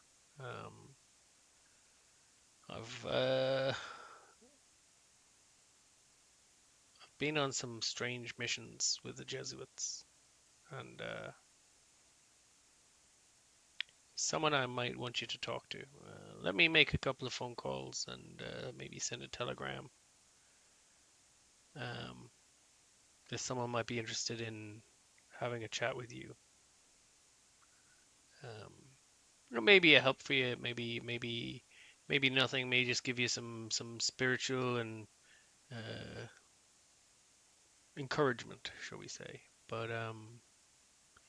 it may also be of real help to you. So let me reach out, and I'll try and get back to you before the end of the day. For the time being, you know you've mass to serve in 2 different churches today. Shite. Right. Um, Sorry, I didn't say the F word though. So credit to me. In fairness, good which lad. churches are we talking Progress, I about? suppose. He gives you address of 2 churches that are kind of well separated from each other. Brilliant. Quite a decent clip on hoof, or if you were to grab the tram or trolley or the underground, you could be quicker. But definitely it's going to keep you busy for a good few hours today, Mick. So Right. Well, I want to keep everybody on side now. Be a very good priest this morning now until I see what's going on. So out the door. good lad, off you go. To mass I go. Thank you very much. Well, don't thank. He's gone. Okay, and thank you. Cheers, and we will pick up with you next session, Mihal. All right. Christ be with you And always. and for the 3 ladies, Blessed be the fruit. you've come down to breakfast to no sign of Loveday. Are we sure she's all right? I'm sure Among we'd heard news yourselves, if there was or something wrong. are you talking among yourselves, or are you asking her godmother? I was going to say amongst yourselves, but But the GM once again has opened his mouth and put something in your heads. I gotta stop talking. I mean, Do we want to talk to her and check? I'm surprised that you, Florence, are not more concerned at her absence. I mean, she could have been eaten. I'm concerned. Let's check. Let's speak to her godmother.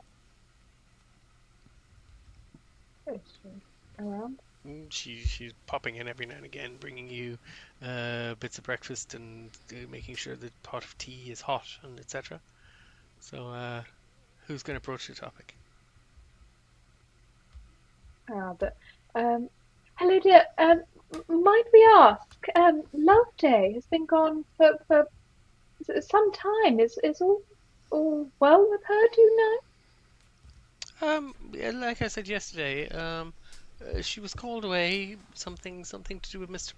Bradford. You know who Mr. Bradford is. Her beau. Yeah.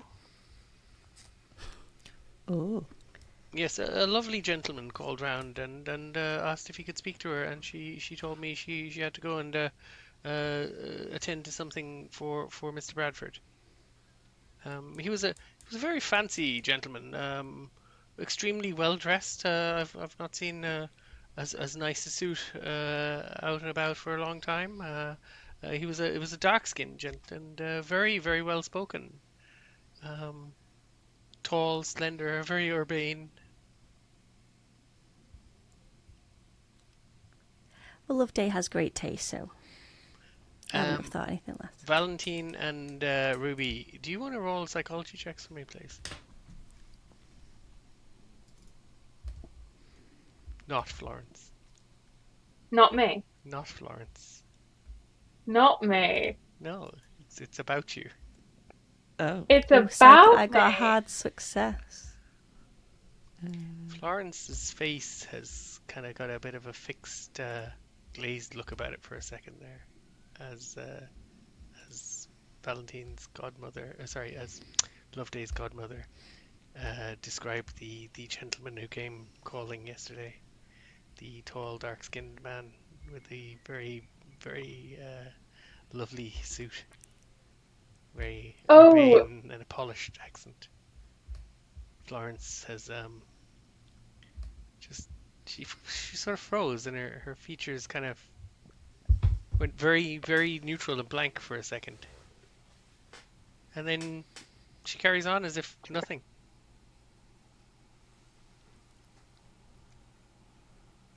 So yes, I'm sure I am surprised. She usually does reach out and get in touch, but I'm sure she'll be back in touch today sometime.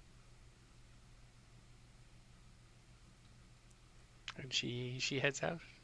Maybe probably put on some more sausages. Okay, so back to the action after our little break. Last thing that happened, you had a quick chat with Loveday's godmother about where Loveday is, and she let you know. And I'll let you guys pick up from there as you continue with your breakfast.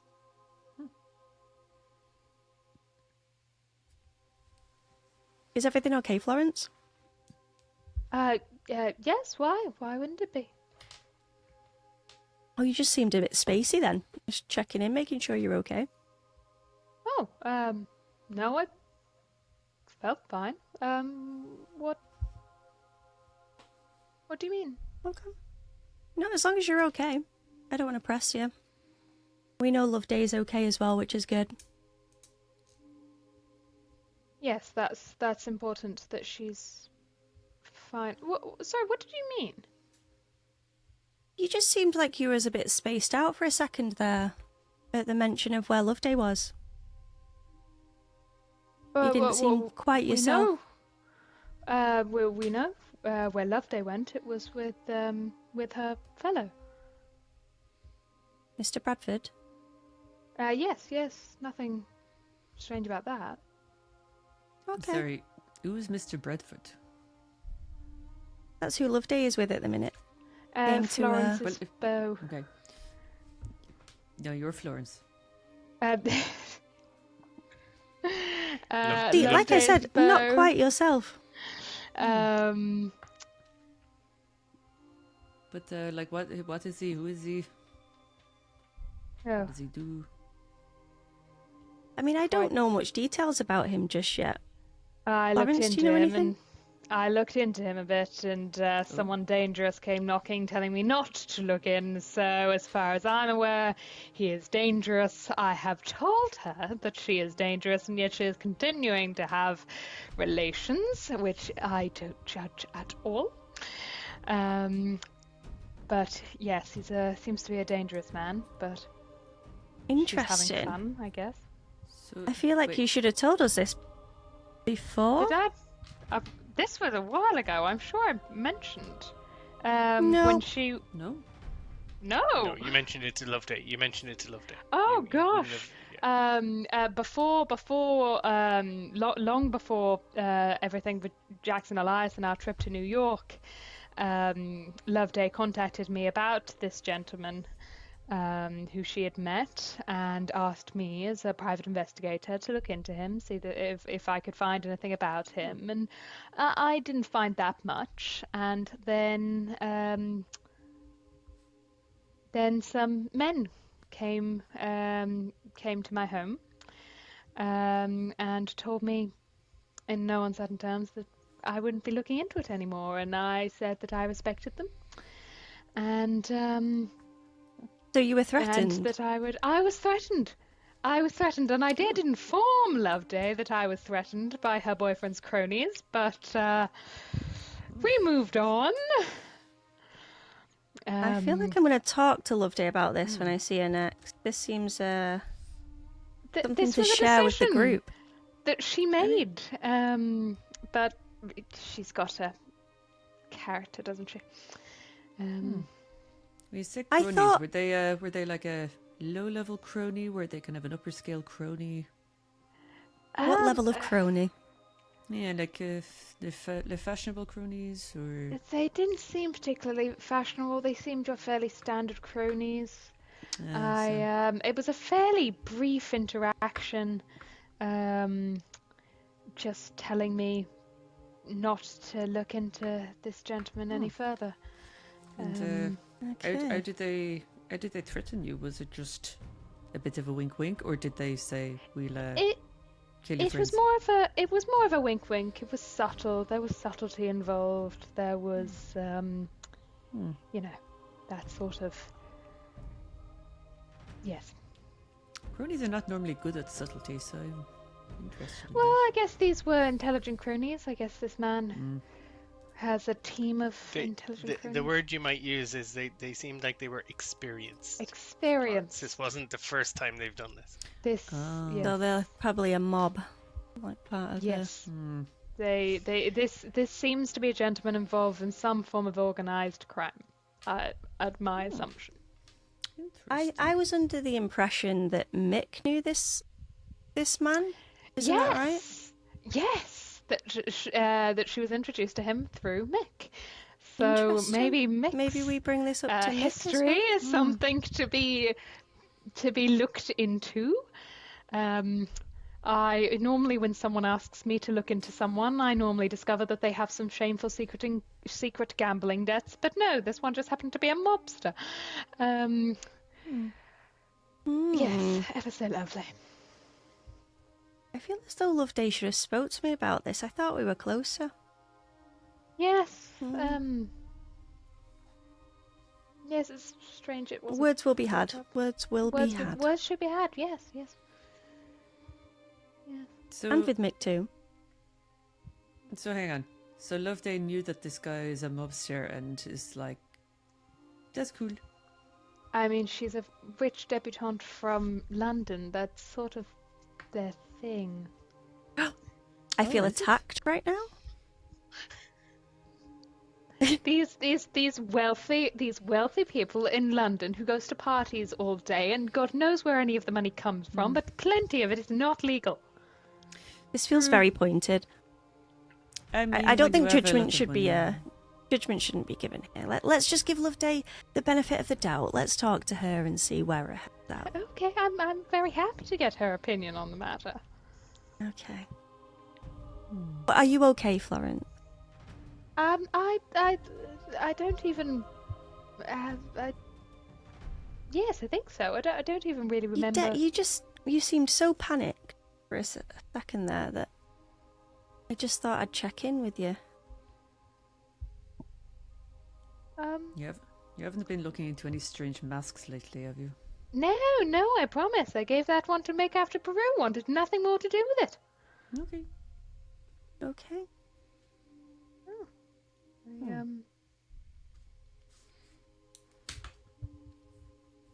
It's interesting that nothing came up from the guy's name, though.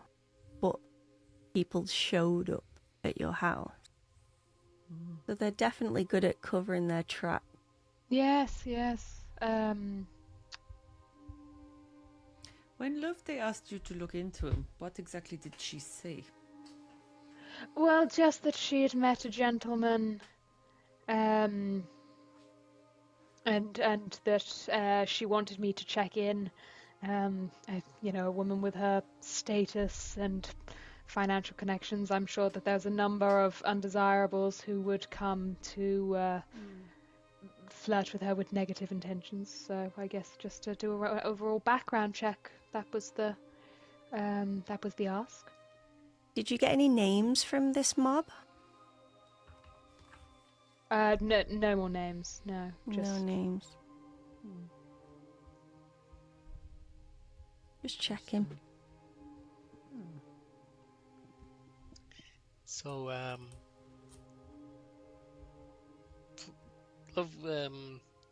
Valentine and Ruby. As you're talking and the conversation kind of sways back and forth between these two different topics, do you want to just both give me a psychology check again, please?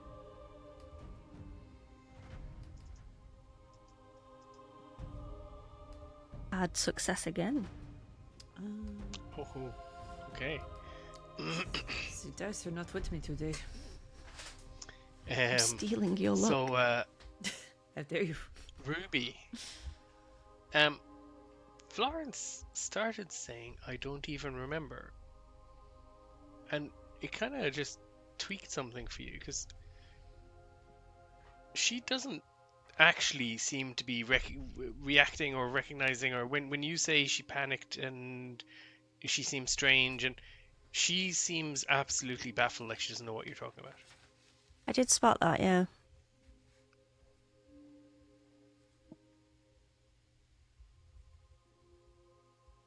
I wonder if there's any Okay, in link. character.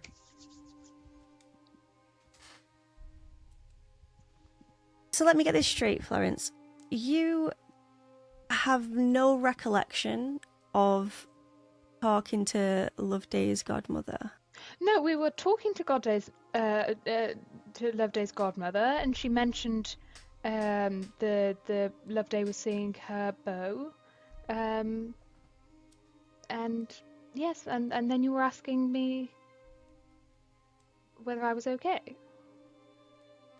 Well, there was a significant time after her godmother was talking to you where you just seemed not present and a little panicked. Doesn't ring any bells. No, that's Something very shifty going on here, Valentine. Are you having an quite existential alarming. crisis? No, I'm just that's quite upsetting to hear that I may have blanked out there for a moment, and with some quite negative side effects. What was there anything in this period of time when you're claiming that I don't remember? Was there anything that was discussed? Anything else that happened? Because like I said, I mean, her godmother's had a description of Loveday's boyfriend, and during that description, you just sort of... No. She had a description of a man who came and spoke to Loveday before Loveday said she had to go and see Mr. Bradford. You know that description, Ruby, because you've had a description of Tommy Bradford before. He's an Irish guy. He doesn't look like that at all.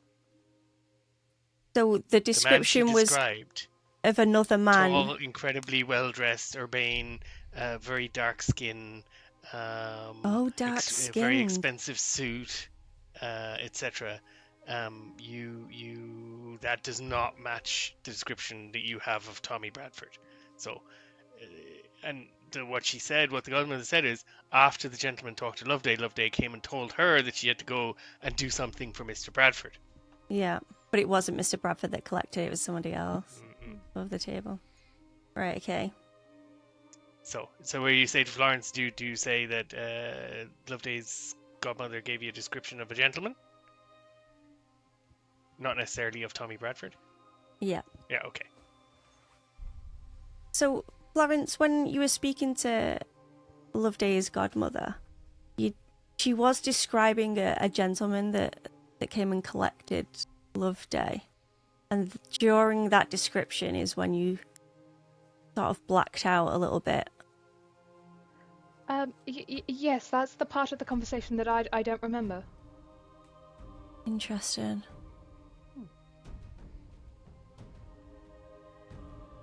I mean, we were both there. Valentine, you What? heard the description, right? We? I'm also Yeah. a little bit confused. I mean, why didn't Mr. Bradford come himself? If he was going to Also, a collect very Loveday? good point. Well, what if it wasn't? What if it wasn't him? What if it Hmm. Interesting question. Should I describe the gentleman again that picked up Loveday? We can see if you have any feelings.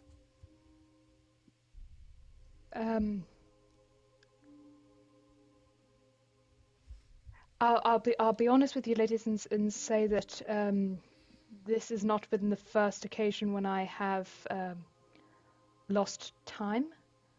Interesting. That prior to my coming to New York, my business partner did tell me that I had been having these encounters with a man, and she asked she asked about these business meetings, and I told her that I had no memory. And actually, at that point, we had the locks of the office changed because I was losing time, and during these times that I didn't remember that there was a man. And that raises a suspicion that if there is Mind control this- involved. Yes, well, if there is some form of individual, and perhaps this isn't just my. If we are dealing with a hypnotist, and hypnotists are more, there's theories about all those things these days.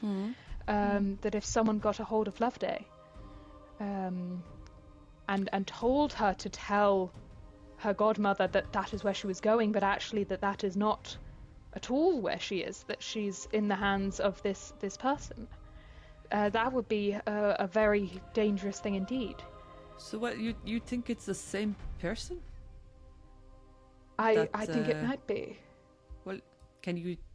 Well, you don't remember the person back at home, but But what did your business partner say that he looked like?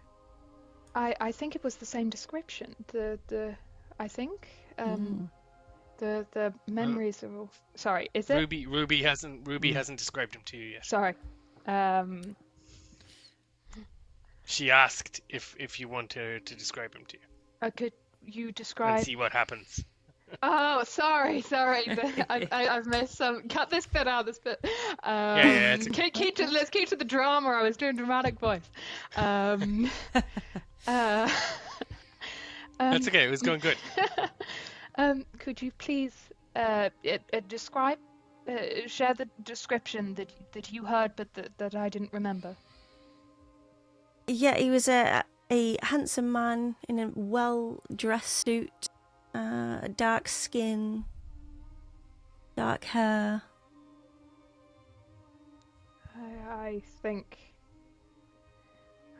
that is the same description. Well, it's rough, it's approximate. There would be many people reaching that description, but Florence, yes. when Ruby described him, Yes. you were ready for it.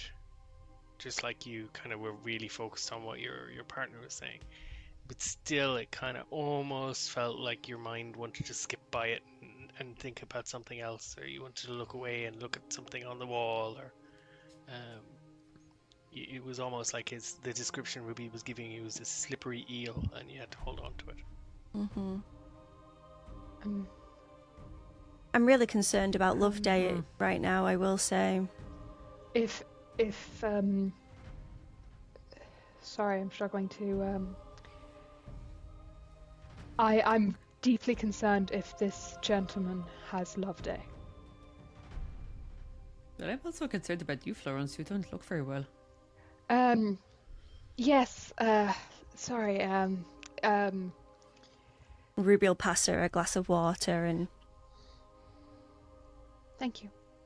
You're welcome. Yes, I'll pull myself together. And I believe that we should investigate this because she's been gone for over a day now. Has it been over a day? Lunchtime yesterday, Yeah. she left just after the funeral. Almost. She's been gone since after the funeral, and it's that's very worrying. Ruby, do you know how to contact this Tommy Bradford? Honestly, no. I'm not too sure. But maybe Mick might know. Yeah, Mick has wandered off. We could ask him when he's back, but I'm not sure that there is a connection between the two. Well, I mean, before we go jumping to conclusions, it might be better to eliminate the possibility that she is with. That she is with. Yes, I see merit to that. If we could even find contact and just check. But we are under the conclusion. Sorry, Valentine. I was just going to say we are under the conclusion that this gentleman only rocked up once you looked into Tommy. The gentleman and the memory that was not to do with Tommy. That was when I was working in the office with my business partner, and she came to me and told me that I had been losing this time and having meetings with this gentleman. And that was prior to Loveday even contacting you to look into. That was a complete timeline. Do is you that think, post? Yeah. What she described is that it had been happening for a period of time, so it probably started before and continued after the Bradford incident. Okay. But question for you, Florence. Do you think Florence would remember a previous time that she saw a gentleman matching that description?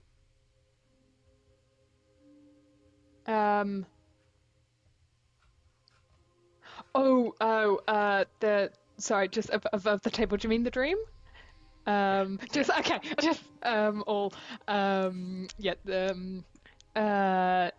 I think she would remember the dream. Okay, I can.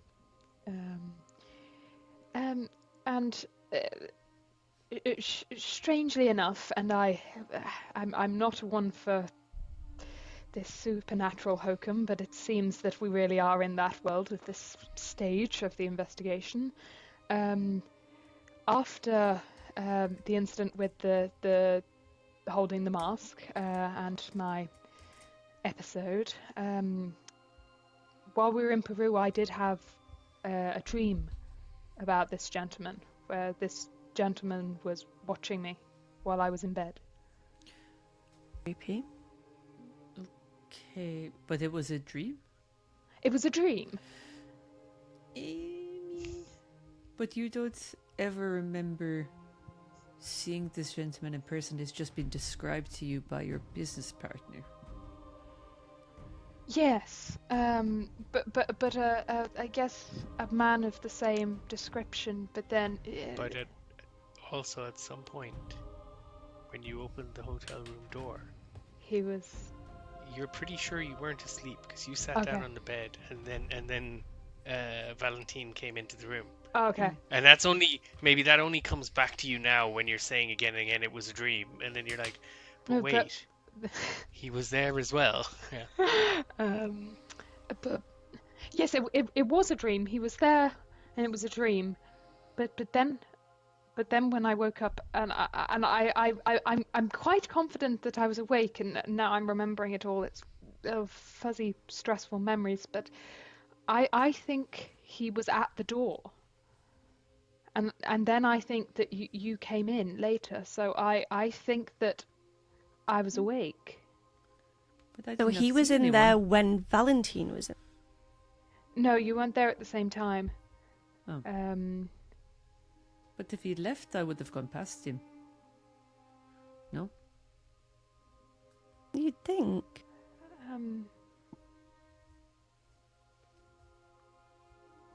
This is all very worrying.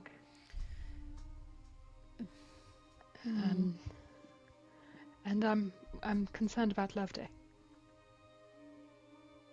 Wait, well, before we panic, we should find Tommy Bradford's address and see if we can track him down. I wonder, would Loveday's Agreed. godparents have an address? Oh, surely they do, right? Yeah. A telephone. Someone we can ring and say, hello, not to intrude, but can we just check in on Loveday, who should be there? And if they say, well, Loveday isn't here, then... Well, then we get to that bridge when we get to it. Would someone else... So, you ask Loveday's godmother, and yes, she said, yes, we have a telephone number for Mr. Bradford. Of course we do. He's Loveday calls him quite a bit. May we have that and we can just give him a quick call? Yes, of course. She gives you the number. Thank you so much. Excellent. Could I not Yes. make the telephone call this time because I'm not in a good state? Yeah, I that can seems I fair. can give him a call. So am I safe to give Tommy a quick bell? Yeah, it's a Fifth Avenue address, phone number. Okay. So you tick and say 147 Fifth Avenue, please, and yes, the operator puts you through. Phone rings a few times.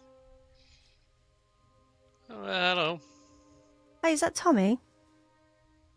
Oh yes, Tommy speaking. You don't happen to be with Loveday right now, do you? Who is this? Oh, it's Ruby Fontaine. Oh, Ruby. Okay. Yes, Loveday's here. He sounds a bit cagey. Can you pop her on the phone?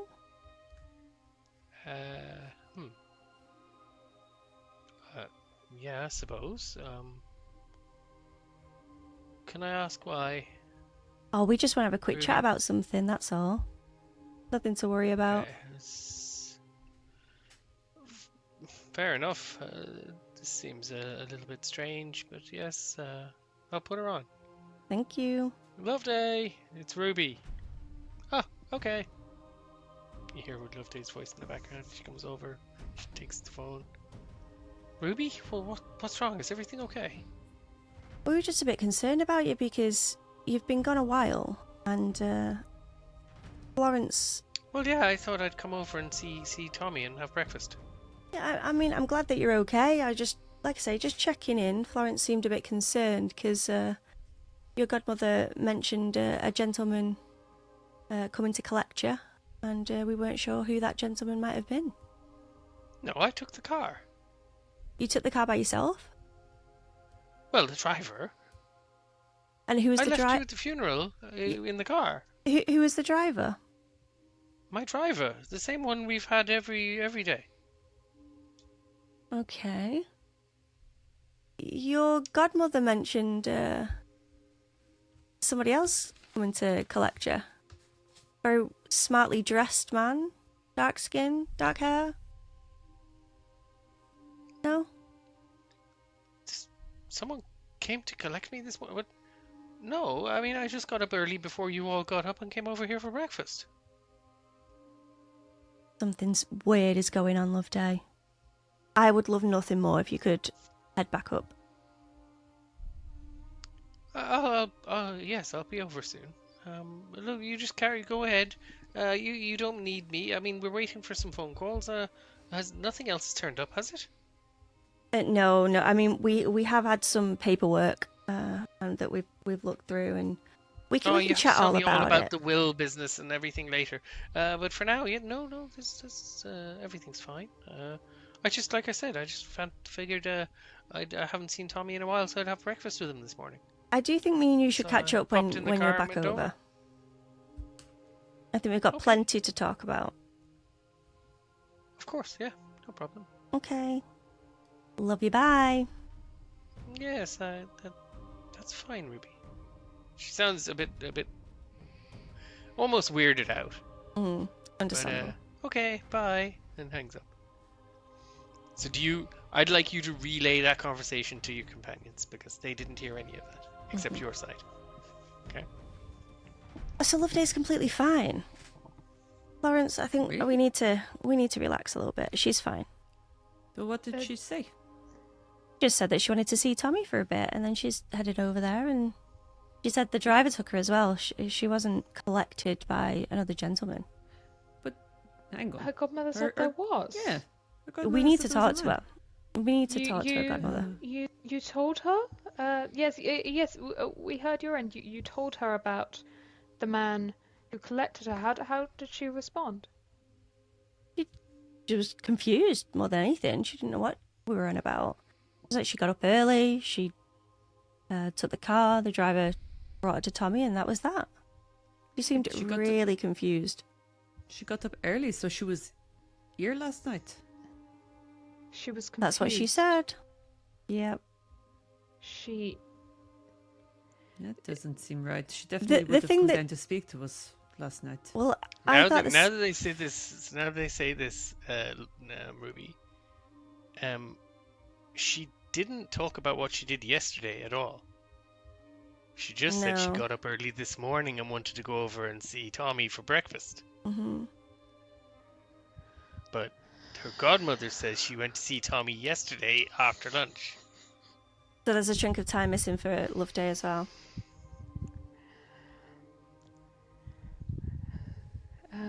The last we saw of her was at the funeral, right? Yes. When we got back. We got back from the funeral. I mean, she was tired and she did go to bed. But we don't know that she went to bed because we never saw her. Yeah. We need to talk to her godmother. We need to. Her godmother said that she left yesterday. Yes, and she says that Loveday said this morning. Today. So she's losing time as well. I mean, that or she doesn't want to admit that she spent the night with a man. I mean, also fair. Valid, but I'm concerned.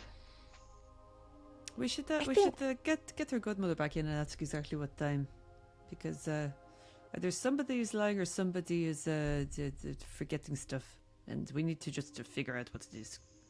I agree. Loveday didn't seem panicked at all. She was just confused at our worry for her safety. And plus, she's coming back. She is coming back, so we can talk to her direct. But if it's some form of hypnotist, then she wouldn't remember. Bring. Valentine, you answer it. You go. Okay. Hello? So you just answer Valentine's godmother's phone. Okay. Hello. Okay. This is not my own. Okay. So I'm not going to do an Australian accent because besides throwing another shrimp on the Barbie, I can't. The water. We are. Good day. You say hello. How did you start that again? Hello. This is not my own. Hello. I'm looking for a Miss Florence. Florence. Oui. Investigator. She's Florence. And he seems to be shuffling. You hear papers rustling in the background. Florence Harper. And who is calling? I'm Professor Cowles. She called for me the other day. Oh, now Cockney. Florence. It is Professor Cowles.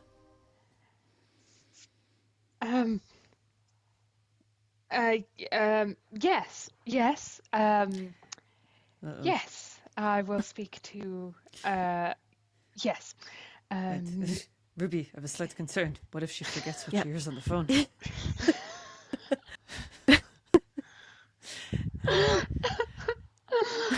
Um, Also, I forget who is Professor Cowles. I've forgotten. I'm looking through my notes. Yes.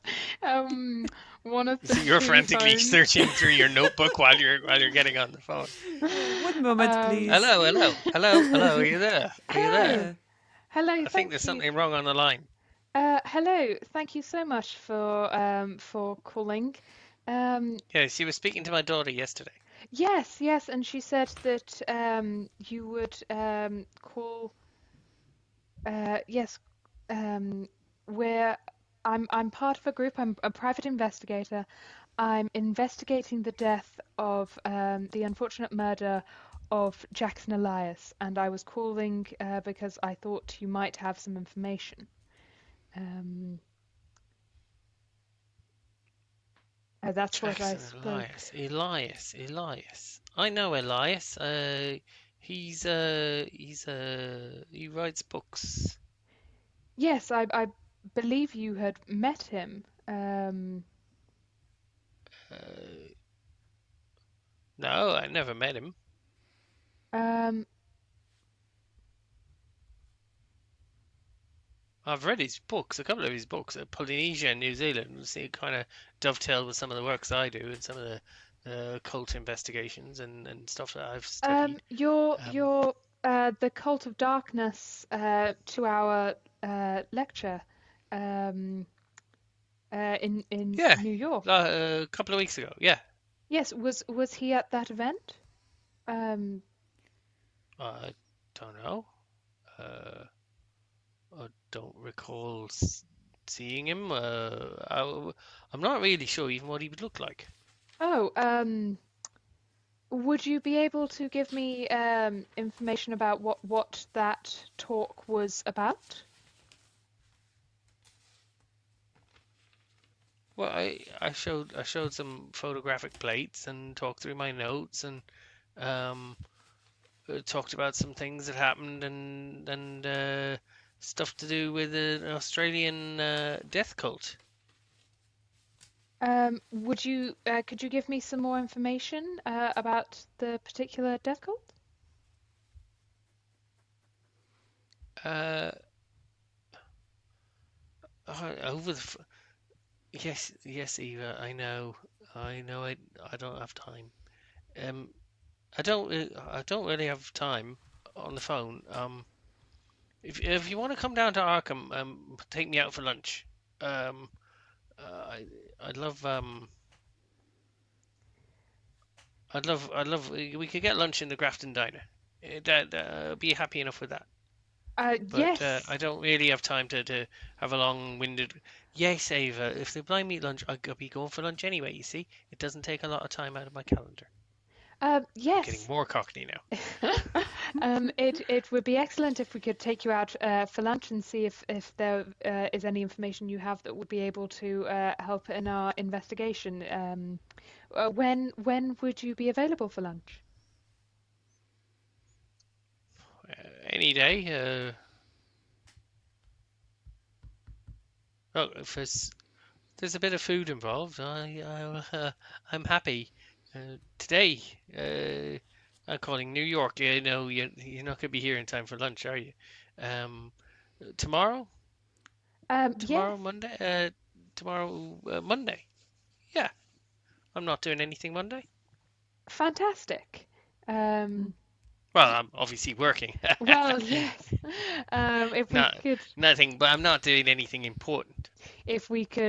steal away some time to get you some lovely lunch, and if we could discuss your work, that would be Yeah, tremendously helpful. I'll run through my anthropology lecture notes for you. Um, Aren't we meant to be and going I can to? show you some of the We're meant to plates be and going to slides. Harvard. And Florence, we have to go to Harvard on Monday. What have we got? Other. Sorry, a Above the moment. table. I think we're meant to go to Harvard on. you Monday. didn't make an appointment. You Oh. said you might, but you didn't make an appointment. She was gonna get back to you, wasn't she? Oh. Oh no, she came back to you. She said. Oh, sorry. Yeah. She When said you guys come talked to on. her, you said you could. She said you could come down on Monday if you wanted to. think it Sorry, was that's my Monday. bad. Yeah. So, You want to go off on your own No, again? she said any day next week. I'm 99% sure she said any day next week. Okay, Okay. so I had I'm Monday in gonna my head. Sorry. Okay, cut gonna that. power forward with the lunch tomorrow. Yes, that would be fantastic if we could meet you for lunch tomorrow, and yes, discuss your work. Thank you. Now it's a bit of a schlep. Just come down for lunch.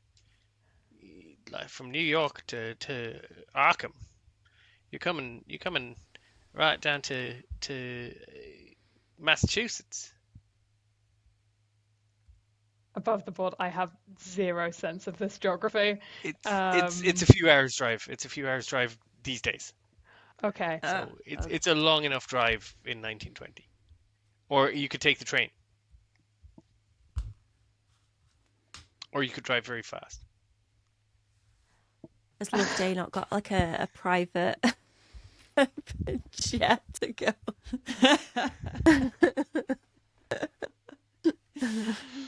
If I could borrow a car, I could take us. Yeah, we get there in record time. You could do a day trip or an overnight. Okay. If you set off early tomorrow morning, you'd be there by lunch, and then you could potentially, depending how the long conversation goes, you could potentially drive back by evening, or you could stay over in Massachusetts overnight and drive back the next morning. Yes, well, it's wouldn't be too much of a bother. We have the resources, and this investigation is highly important.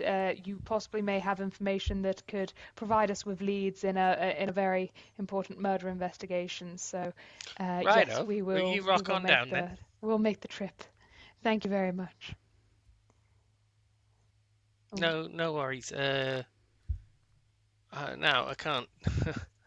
I don't know what relevance it have to Elias's death. But yeah, I'm happy Any to have a leads? chat.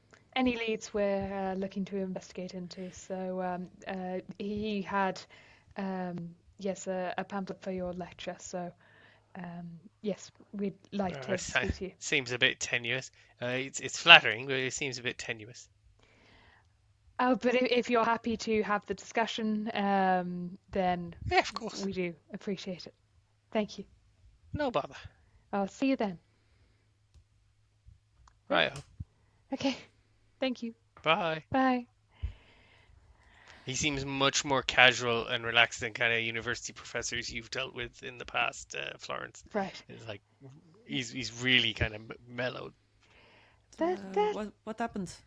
Well, this fella was unusually calm and relaxed and cockney for an Australian professor. He had an Australian accent.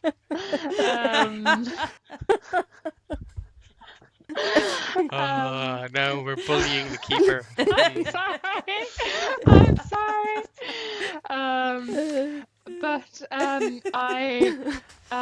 be honest, I was quite flustered, so I've agreed to have to take him out for lunch tomorrow. It'll be a bit of a trip to Arkham and back in a day, I'm afraid. But there may be some potential information, and we have got the resources now to pay for travel that could point us in the right direction. So, yes. Just keep those receipts, remember? We'll just need to make sure that we keep the receipts. Yes, we could be there and back in a day. So how far away is this Arkham? Does anyone know? You couldn't just have got him to post the notes up so that the keeper didn't have to do the Australian accent again, Oh gosh! Well, you made me do the frickin' flustered. No, I'm kidding. I'm kidding. Yeah, maybe I should have done. No, it's good. Day trip down to Arkham will be fine, or an overnight. It's not like you've a lot to do here, is it? We've got Not a got oh enough on our no. plate. Oh gosh. And there's three of us, and we are definitely not leaving anyone alone. So let's try and get Mick to come back. Well, Mick should be back by later today, and maybe yes, then we could split off into two twos. I thought you didn't want us to split off.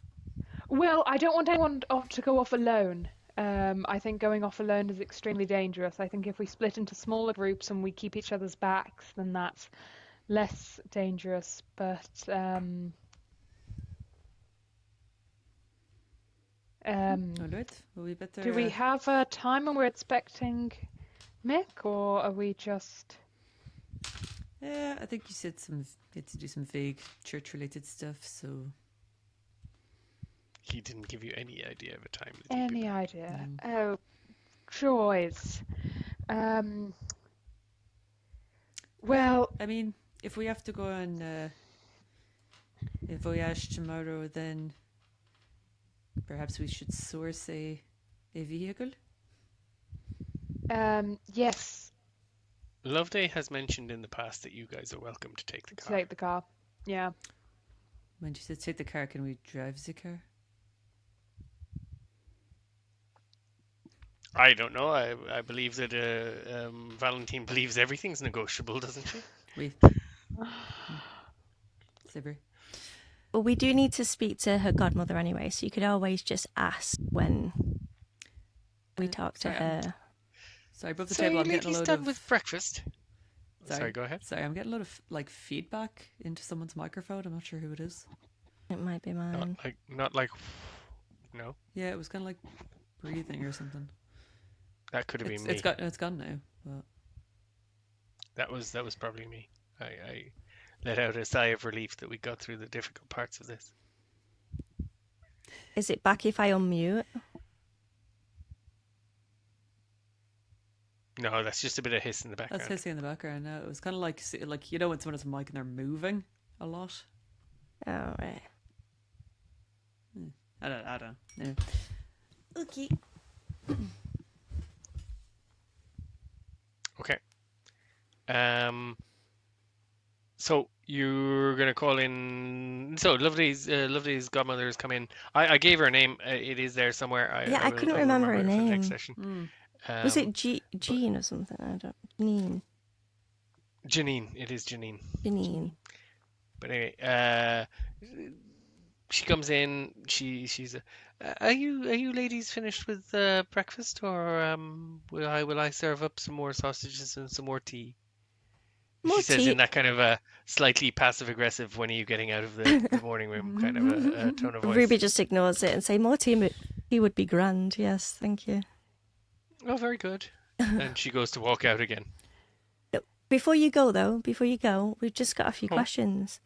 You mentioned Loveday leaving yesterday. Is that right? Yes. Well, she came back from the funeral because I sent a message for her because there was a gentleman here waiting for her. And you saw her leave with this gentleman yesterday. Yes, she came back. She spoke to the gentleman in the morning room, right in here, and then came back to tell me that she had to go see Mr. Bradford. But I didn't see her leave with the gentleman. He may have left before her, but certainly she spoke with him in this very room. I offered them drinks. He said no. And She said that wouldn't be necessary. Did you see her come back last night? Well, what is this about? Is Loveday all right? Loveday's fine. I don't want you to panic or anything like that. It's just there's Should I be panicking? Is there something wrong? absolutely not. Absolutely not. We don't want you to worry. It was just some confusion. No, but that's the kind of thing, Ruby, that people say when something is wrong. Is I don't want you to panic. I don't want you to worry. That is generally followed by what is actually wrong. So, is everything genuinely okay? I've spoke to her on the phone. Thank you for giving Tommy's details. So don't worry, she is fine. I just wanted to check on a few details. That's all. She looks very quizzically at you. We're Are we checking up on Loveday? We've called Of her. She course. seems to be fine. Of course. Yeah. Very, very droll. Well, she left the house with a strange man. It'd be weird if we did not check up on her. Let's check up. Well, she's a grown woman. I mean, she has many friends. She comes and goes as she pleases. I'm not one of those women now who thinks that a young lady should be closeted indoors. I've marched for suffrage, you know. Okay. Very admirable. I never said I wanted to put her in a closet. That would be strange. Very good. Well, is that everything? More tea, I suppose. And she stalks out of the room now. She doesn't like us. Very strange lady. I mean, Janine seems adamant that she left yesterday. Didn't physically see her go, though, so it could be that she did just leave in the morning and she was unawares. Well, the Maybe she man- just assumed that she left with. Hmm. She saw her go. She didn't think that she went with the man, man. but she But did see her leave. She could have just nipped out and then come back. Yeah, she could have popped out and later come on back. 100%, yeah. 100%. Sorry. Hmm. Keeper will shut up now. But Something we did not consider is Ruby, when you spoke to Loveday, Mhm. her boyfriend was there. Perhaps you did not want to mention another man in front of him. Also true. I didn't notice anything peculiar in the way she spoke, though. More masculine than usual, but other than that, I Interesting. think, yeah. but she doesn't seem like the person who would... Catherine is her godmother's name, by the way. Catherine. Catherine. She doesn't seem like the sort of person who would be self-conscious enough to not want to mention that she had This is spoken the to another thing. man. Like, she Isn't- has male friends. She's She's never a been... confident woman. She's self-assured. It's not about confidence. It's about how jealous your partner is. Do you think she would tolerate a partner like that? I have no idea. I don't No. think so. Doesn't seem very He in doesn't give off character. that vibe, yeah. And come on, we've known her for years. When has she ever not said something that's on her mind? You know? Well, Valentine, as the journalist who sees all sorts of crazy things and reports on the wildest and weirdest things going on in Paris at any given time, knows that there's all sorts of crazy stuff like that. Hmm. But also, Valentine just discovered this morning that Loveday is seeing a mob boss or a mobster of some kind, and she didn't think that was in character either. So I think Valentine, you might think your concern is fully justified. Well, I do think my concern is fully justified. It may be an idea just to pop in.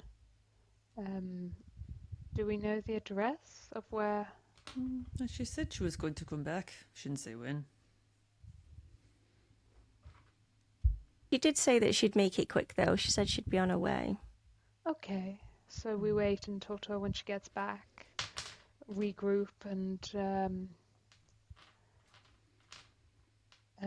yes, get her take on things and compare what she remembers to what her godmother remembers. I definitely want to have a few words and find out what's going on. Because no, it doesn't all fit.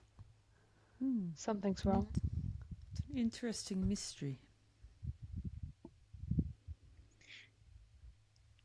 And so, as you drink the next serving of tea, and you sit and compare notes over the Loveday mystery,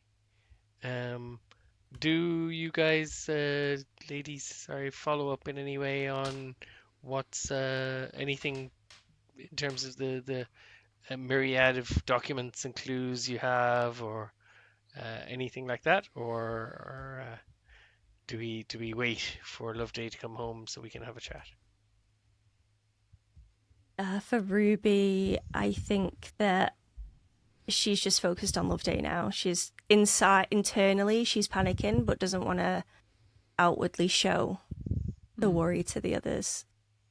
Tries to keep things calm, but she wants her back. Florence may pick up some documents and pretend to be focusing and being very reading, but I don't think she's got the But internally, she's but panicking. internally she's panicking, but she can't let people know that she's panicking because she's too bloody English.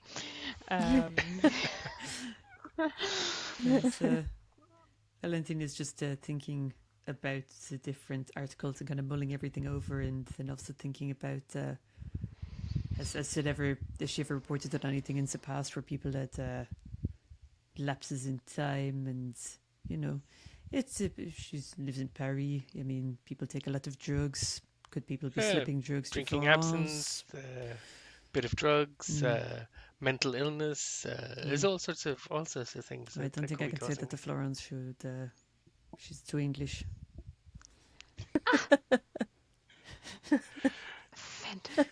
She would be very upset. I don't want to upset her. But, trying to send me to Bedlam. Okay, and so as you sit there, variously pondering the connections and pretending to read the articles and quietly obsessing over if Loveday is okay and is everything all right. The snow begins to fall again outside. Another light dusting, making the city look beautifully clean and bright in a winter's day. And we'll leave it there and come back next session to see what happens with the rest of this lovely winter's afternoon. And thank you very much. And thank you very much everyone else for watching as well. This has been quite an interesting little detour for me. Sorry, we've had a combination of people needing to leave and technical issues, but we I think have made a combination of progress and uncovered some different kinds of mysteries in this session. Plenty more for follow-up next time. So look forward to seeing you all in the next session. Remember, feel free to drop a comment. Let us know what you like and how it's going. Thanks, everyone. Bye.